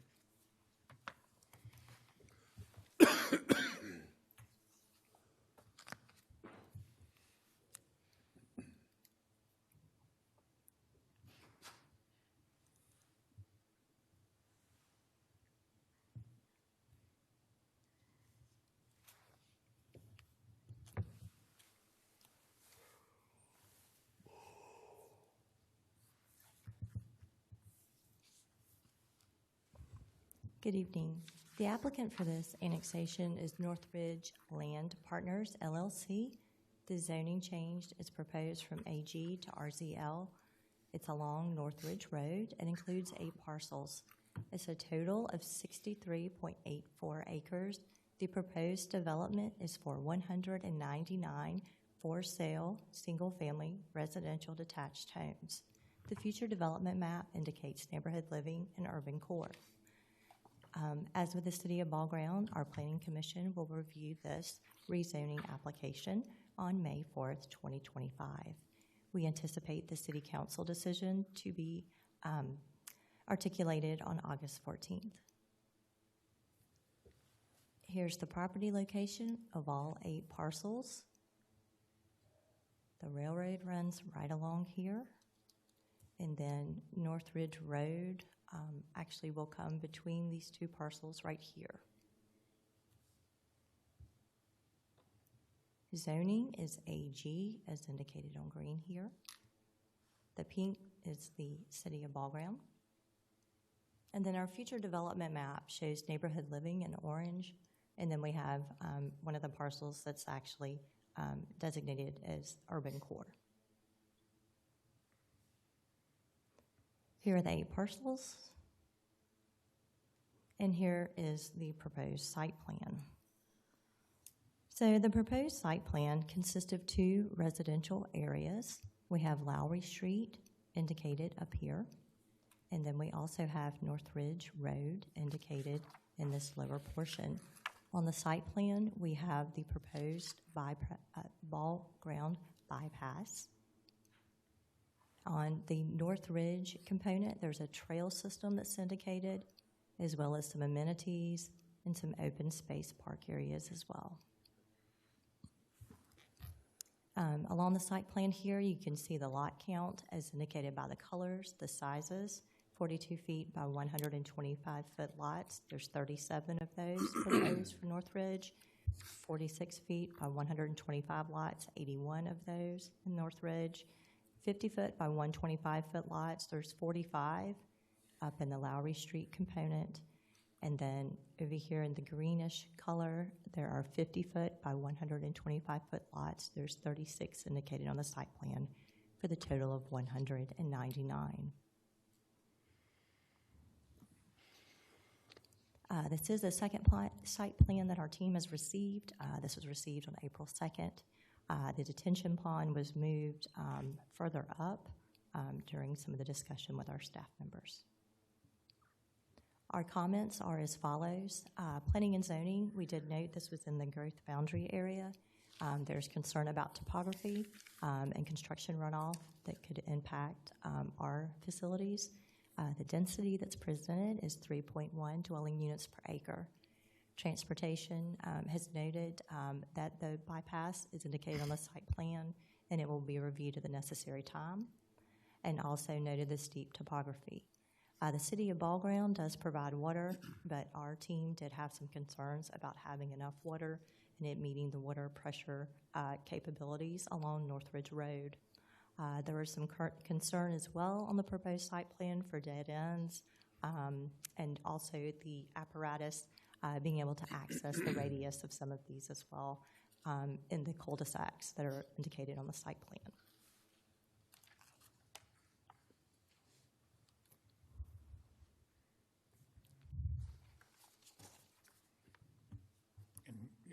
That's all you have for us? You're looking for questions from us? Does Yes, anyone have questions? I don't have any questions. We had a good discussion in the work session. Any new questions or thoughts? Maybe we just tell them send them a letter saying that that's really more density than we would allow, but and take in consideration the safety.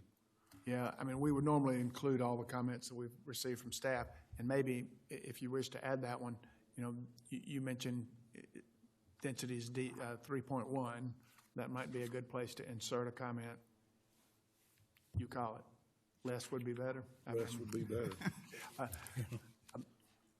mean, that's a little bit casual, but. You word it then. No, that's what I would say, but I'm looking for something better. Okay, I'll try to help. How about this? I'll propose something for you all. So the area right above to the north does meet the three dwelling unit per acre. There was notice of kind of this transition, maybe a step down in density, especially with this southern portion that they've identified as North Ridge Road. So perhaps we could say something along the lines of evaluating the number of dwelling units in the North Ridge Road area as it may be impacted by the bypass, and needing a more step-down, gradual approach to density as the southern portion is still agricultural. I can wordsmith that and get that to you. What she said. That sounds much better than what we said. Is that okay? And the point, I see your point about, you know, the particular area. I think our point, we're just a little overwhelmed by the volume of homes that they're talking about putting here. But if the language that you're saying communicates to them, fewer is better, then I think we're for it. All right, so motion to respond to Ball Ground with the staff's comments and the additional comment just made by Ms. Long. That's the motion. Motion by Commissioner West, second by Commissioner Weatherby. Any other discussion? Thank goodness we have professionals. Yes. That's all I have to say. You saw the need there? Okay. Comment taken. We could have just said it's too dense. Yeah. I think he's saying we're too dense, but I'm not sure. Okay, enough of that. We've got a motion and a second. Any other discussion? All in favor, please say aye. Aye. Any opposed, nay. The motion carries unanimously. Ms. Long, please respond accordingly. Thank you. Okay, so that finally does bring us to the consent agenda presented by the county manager. 7 items to be acted on as a single Action.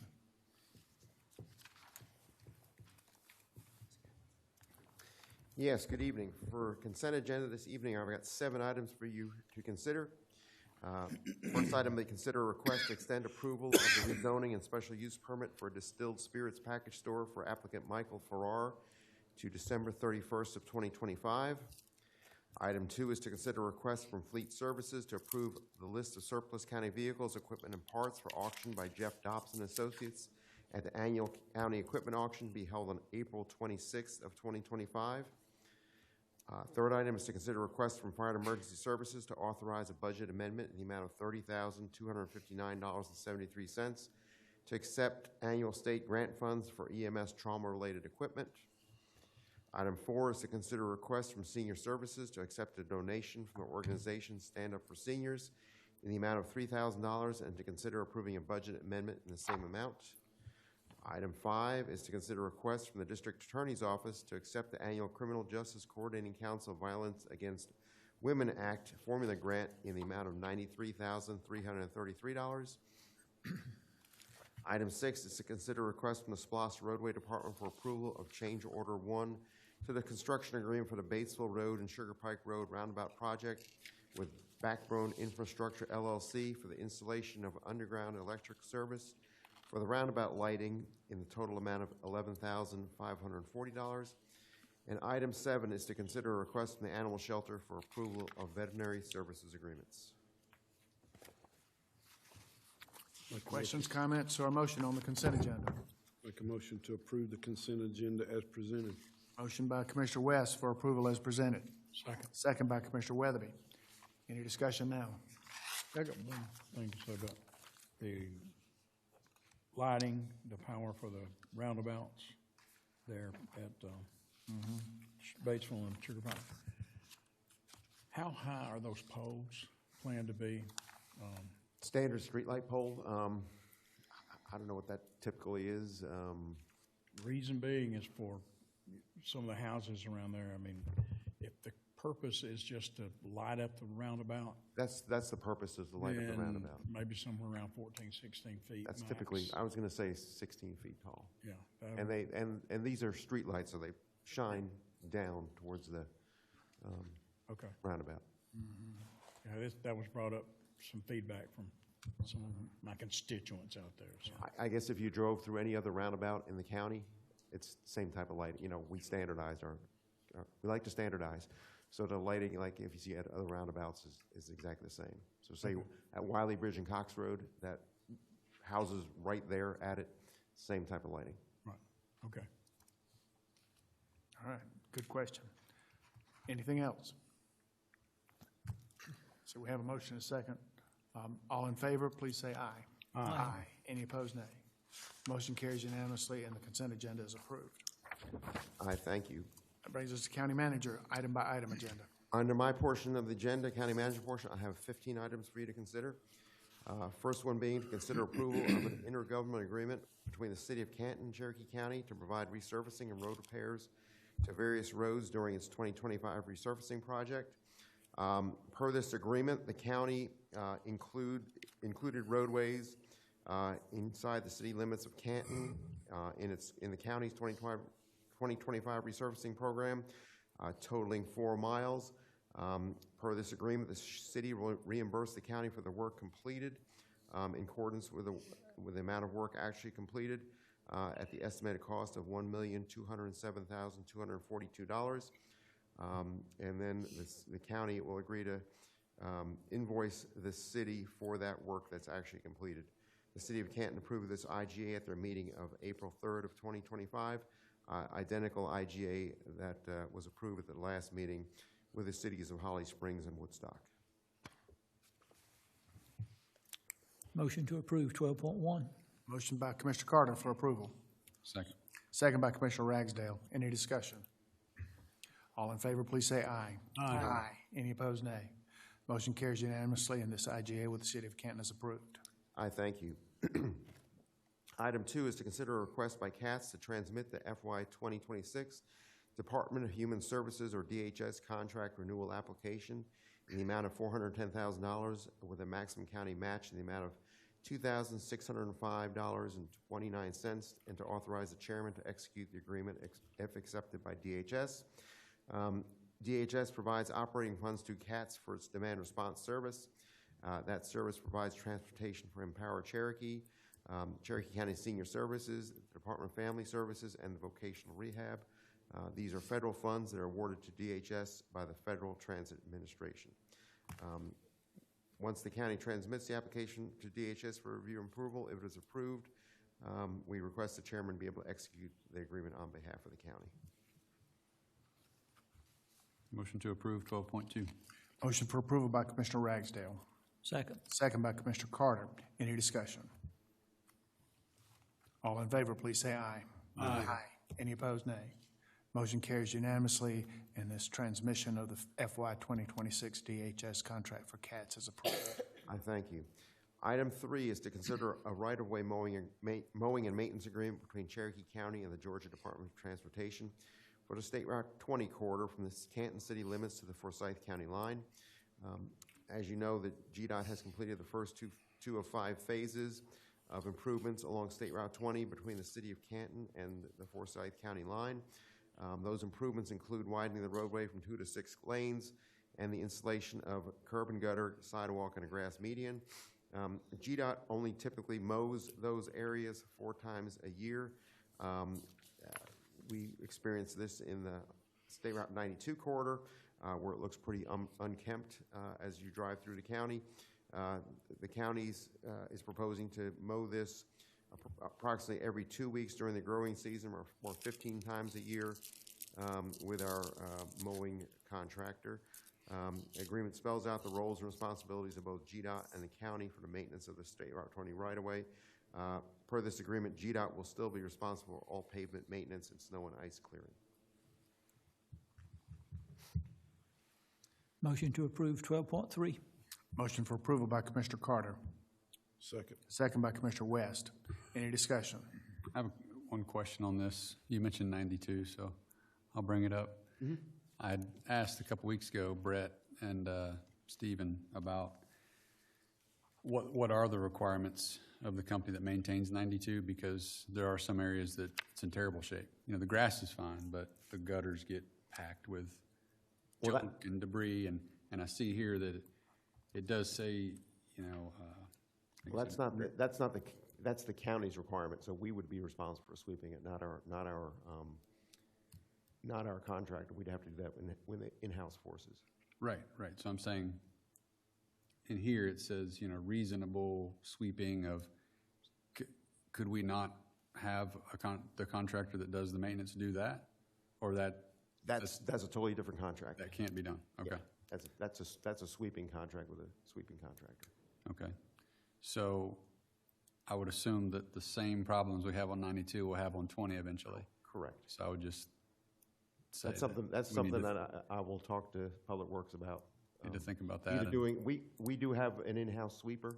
The first time around it will be a little tougher to do. We might contract the first time, but then on an ongoing basis, something we would have to hit. Yeah, that's what they're telling me. Couple month basis. When it gets so packed in the gutter, it just won't come out unless you scoop it with a shovel, right? Correct. So clean it good one time and then run the super. And then keep the routine maintenance up. You won't have that issue. Okay.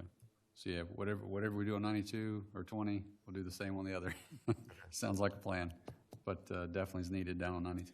That requirement was not in the State Route 92 agreement. That's the sweeping, really? Okay. This is new in this one. So it is in this one, the sweeping? Yes. Which is intended to keep it from accumulating. From looking how the curb line looks on 92. Yeah. Okay. So it is addressed there, but yeah, I see your point. Okay. All right. So we have a motion and a second, right, clerk? I know we do. Okay. Any other comments? All in favor, please say aye. Aye. Any opposed, nay. Motion carries unanimously, and this right-of-way mowing and maintenance agreement for the Highway 20 corridor is approved. I thank you. Item 4 is to consider requests for a real estate sales and purchase agreement between Cherokee County and the City of Nelson for the sale of a 4.0 acre county-owned parcel on Old Nelson Road in the amount of $120,000 to the City of Nelson, and to authorize the county manager to execute the agreement on behalf of the county. The county purchased the 10.95 acres on Old Nelson Road a few months ago for a future fire station site.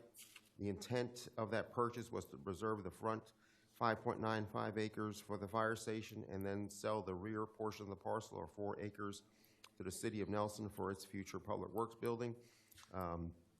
Agreement completes the parcel transaction between the county and the city. The City of Nelson approved this agreement at their meeting of April 7th of 2025. The funds from the proceeds of the sales will be returned to the fire department's 2024 SPOS budget.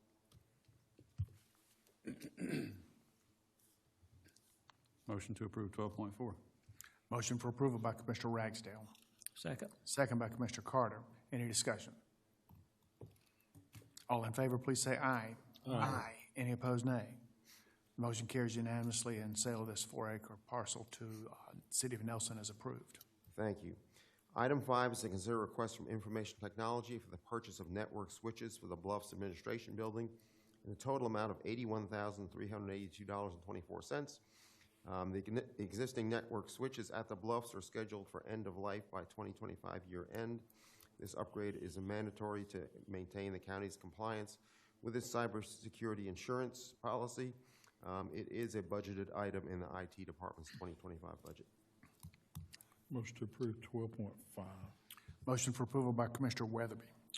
Second. Second by Commissioner West. I think I heard first. Any discussion? All in favor, please say aye. Aye. Any opposed, nay. The motion carries unanimously, and this purchase of network switches for the Bluffs building is approved. Thank you. Item 6 is to consider a request from the Information Technology Department for purchase of a 2024 Ford F-150 pickup truck from Wade Ford in a total amount of $40,105.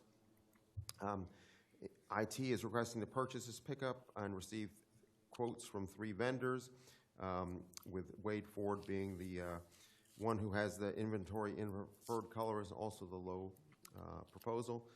This item is included in the FY25 IT department budget. Fords. Motion to approve 12.6. Motion for approval by Commissioner Carter. Second. Second by Commissioner Ragsdale. Any discussion? Got to love those Fords, don't we? Fords. We love them. All in favor, please say aye. Aye. Any opposed, nay. The motion carries unanimously, and this purchase of a Ford F-150 for the IT department is approved. Thank you. Item 7 is to consider a request from the Fire and Emergency Services to enter into a school affiliation agreement with Piedmont Healthcare Incorporated to allow students enrolled in the EMS training program to complete clinical hours at Piedmont Hospital. Students enrolled in Fire and Emergency Services EMS training program are required to complete a certain number of clinical hours in a hospital setting. Piedmont Healthcare requires a school affiliation agreement prior to allowing those students to complete their clinical hours at Piedmont Hospital. This is a no cost to the county agreement, good for 3 years. Motion to approve 12.7. Motion for approval by Commissioner Ragsdale. Second. Second by Commissioner Carter. I just had a question as I thought about it. You know, when we say Piedmont around here, I think of Piedmont Mountainside in Jasper. But is this really the big Piedmont in Atlanta? It's a big Piedmont. That's kind of impressive. That's a major hospital. Any other comments or questions? All in favor, please say aye. Aye. Any opposed, nay. The motion carries unanimously, and this agreement with Piedmont Healthcare is for EMS training is approved. Thank you. Item 8 is to consider a request from Fire and Emergency Services to enter into a 5-year agreement with Target Solutions Learning, doing business as Vector Solutions, for a learning management system in the amount of $45,840.63 annually, with a 3% price increase after year 1. Fire and EMS uses a learning management system to track and manage all department training hours by individual personnel. They are proposing to use Vector Solutions since it's the same platform used by the state and will significantly streamline the annual process of uploading and reporting their training hours. Fire was able to obtain the most competitive pricing by using NPP Gov cooperative purchasing, with the full year contract beginning October 1st at $45,840.63 per year, with a 3% annual price increase. This item is budgeted in the fire fund. And then for current fiscal year, Vector Solutions has offered a prorated price of $13,500 $561.41. That includes the one-time setup fee for access and use of the system now through the end of September. Motion to approve 12.8. Motion for approval by Commissioner Ragsdale. Second. Second by Commissioner Weatherby. Any discussion? All in favor, please say aye. Aye. Any opposed, nay. The motion carries unanimously, and this agreement with Target Solutions Learning for a learning management system is approved. Thank you. Item 9 is to consider request from Fire and Emergency Services for approval of change order 3 to the agreement with Motorola Solutions to add mock alert fire station alerting to Station 30 in the amount of $52,000. When the mock alert system project was initially approved, construction at Station 30 had not yet been started and therefore was not included in the original scope. Station 30 is at East Cherokee Drive and Mill Creek Road. That's the EMS-only station. Now that that construction is almost complete, change order to add fire station alerting to that station is requested. Cost of this was budgeted in the original construction budget for the fire station. Motion to approve 12.9. Motion for approval by Commissioner Weatherby. Second. Second by Commissioner Carter. Any discussion? All in favor, please say aye. Aye. Any opposed, nay. The motion carries unanimously. This agreement with Motorola to add the mock alert fire station alerting to Station 30 is approved. Thank you. Item 10 is a request, consider a request from the tax assessor for an agreement with Divco Data for printing and mailing services for property tax assessment notices for an estimated annual cost of $58,125. Tax assessor would like to change vendors and use Divco Data for printing and mailing of property tax assessment notices. Agreement is for year 1 with 2 additional 1-year auto renewals. The contract value of the first year is based on number of assessment notices mailed and estimated to be at $58,125. Motion to approve 12.10. Motion for approval by Commissioner Ragsdale. Second. Second by Commissioner Carter. Any discussion? All in favor, please say aye. Aye. Any opposed, nay. The motion carries unanimously. This agreement with Divco Data for printing and mailing of tax notices is approved. Thank you. Item 11 is to consider a request from the Splost Roadway Department for approval of change order 2 to the construction agreement for the Hickory Road Sidewalk Project with Soul Construction, LLC, for additional services required to add sidewalk on Stringer Road between Middlebrook Drive and the State Route 140 intersection in the amount of $28,170.33. When this project was almost completed and design on Stringer Road was not completed when it was put out to bid, so this area was not included. The roadway SPLOST program has requested a price from the contractor using the cost of items bid to add about 200 feet of sidewalk on both sides of Stringer Road there between Middlebrook Drive and State Route 140. Motion to approve 12.11. Motion for approval by Commissioner Weatherby. Second. Second by Commissioner Carter. Yes. Any discussion? All in favor, please say aye. Aye. Any opposed, nay. The motion carries unanimously, and this agreement, this change order for Hickory Road Sidewalk Project extension is approved. Thank you.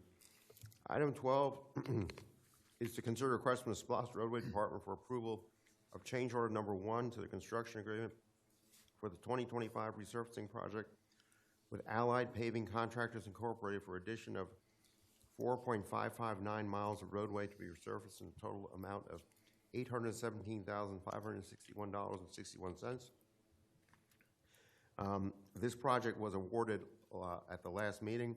However, the prices were received during the bid were very good, so we have to add some roadways to the contract in order to meet our 30% local match requirement for the Georgia DOT LMAG program.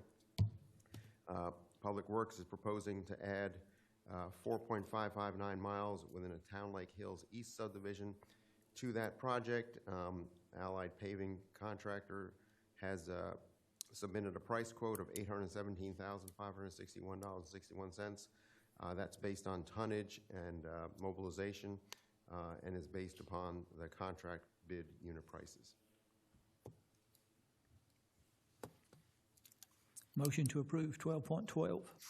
Motion for approval by Commissioner Carter, Second. second by Commissioner Weatherby. Any discussion? All in favor, please say aye. Aye. Any opposed, nay. Motion carries unanimously, and this addition to the contract with Allied Paving for resurfacing in 2025 is approved. Thank you. Item 13 is to consider a request from the Splost Roadway Department to approve condemnation resolutions authorizing the county to proceed with condemnation process for parcels 2 and 3 for the Ball Ground Highway at Howell Bridge Road Roundabout Project. These 2 remaining parcels are located under one tax parcel with one owner. County has been unable to negotiate a price with the property owner and therefore recommends condemnation. This project is funded with SPLOST and GDOT LMIG funds.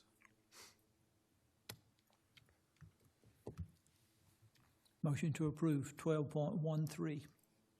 Motion for approval by Commissioner Carter, Second. second by Commissioner West. Any discussion? All in favor, please say aye. Aye. Aye. Any opposed, nay. The motion carries unanimously, and this condemnation resolution for parcels 2 and 3 on the Ball Ground Highway at Howell Bridge Road Roundabout Project is approved. All right, thank you. Item 14 is to consider a request from Courts Administration for approval of construction services agreement with Gilbane Building Company for renovations to the Justice Center to construct an additional civil courtroom in the total amount of $399,017 plus a 10% county-controlled contingency. Court Administration and the General Services Agency have worked together to convert the existing law library in the Justice Center into an additional civil courtroom that will accommodate court proceedings where the defendants are not in custody. The current law library is scheduled to be relocated to the historic courthouse beginning the end of this week. This project scope will also include the addition of a door for the Chief Superior Court Judge's office to improve security. 3 proposals were received and evaluated, with the Gilbane Building Company being the highest scoring responsive and responsible proposal. This is a SPLOST-funded project. Motion to approve 12.14. Motion for approval by Commissioner Weatherby, Second. second by Commissioner Carter. Any discussion? I'd like to call out our man up here, Scott Gordon, for working on this and getting this put together for that courthouse. He's done an amazing job getting it ready. Things are moving well in that arena now, for sure. Any other comments? All in favor, please say aye. Aye. Any opposed, nay. The motion carries unanimously, and this agreement with Gilbane Building Company for the addition of a courtroom at the Justice Center is approved. Thank you. Last item before you this evening is to consider a resolution adopting an administrative implementation policy for distilled spirits retail. Back on June 6th, the Board of Commissioners adopted a resolution setting forth administrative implementation policy, which directed a process for acceptance, review, and approval of applications for packaged stores selling distilled spirits. Thereafter, the process began and concluded in late 2023. Community Development Department is asking this to be resolution to be revised to open that time period up for acceptance of applications for package stores selling distilled spirits in the Macedonia area and Bells Ferry 92 area. Make a motion to approve 12.15. Motion for approval by Commissioner West. Second. Second by Commissioner Weatherby. Any discussion? All in favor, please say aye. Aye. Any opposed, nay. The motion carries unanimously, and this resolution to adopt a policy that reopens the process for package stores in the Macedonia and Bells Ferry and 92 districts is approved. That concludes my portion of the agenda this evening. Thank you, Mr. Morton. Thank you. That concludes everything on our agenda. Anything else need to come before the board? If not, is there a motion to adjourn? Motion to adjourn. Motion to adjourn by Commissioner Ragsdale. Second. Second by Commissioner Weatherby. All in favor, please say aye. Aye. Any opposed, nay? Motion carries unanimously. We are adjourned. Thank you. 2 hours and 15 minutes. Could have been worse. Could have been worse.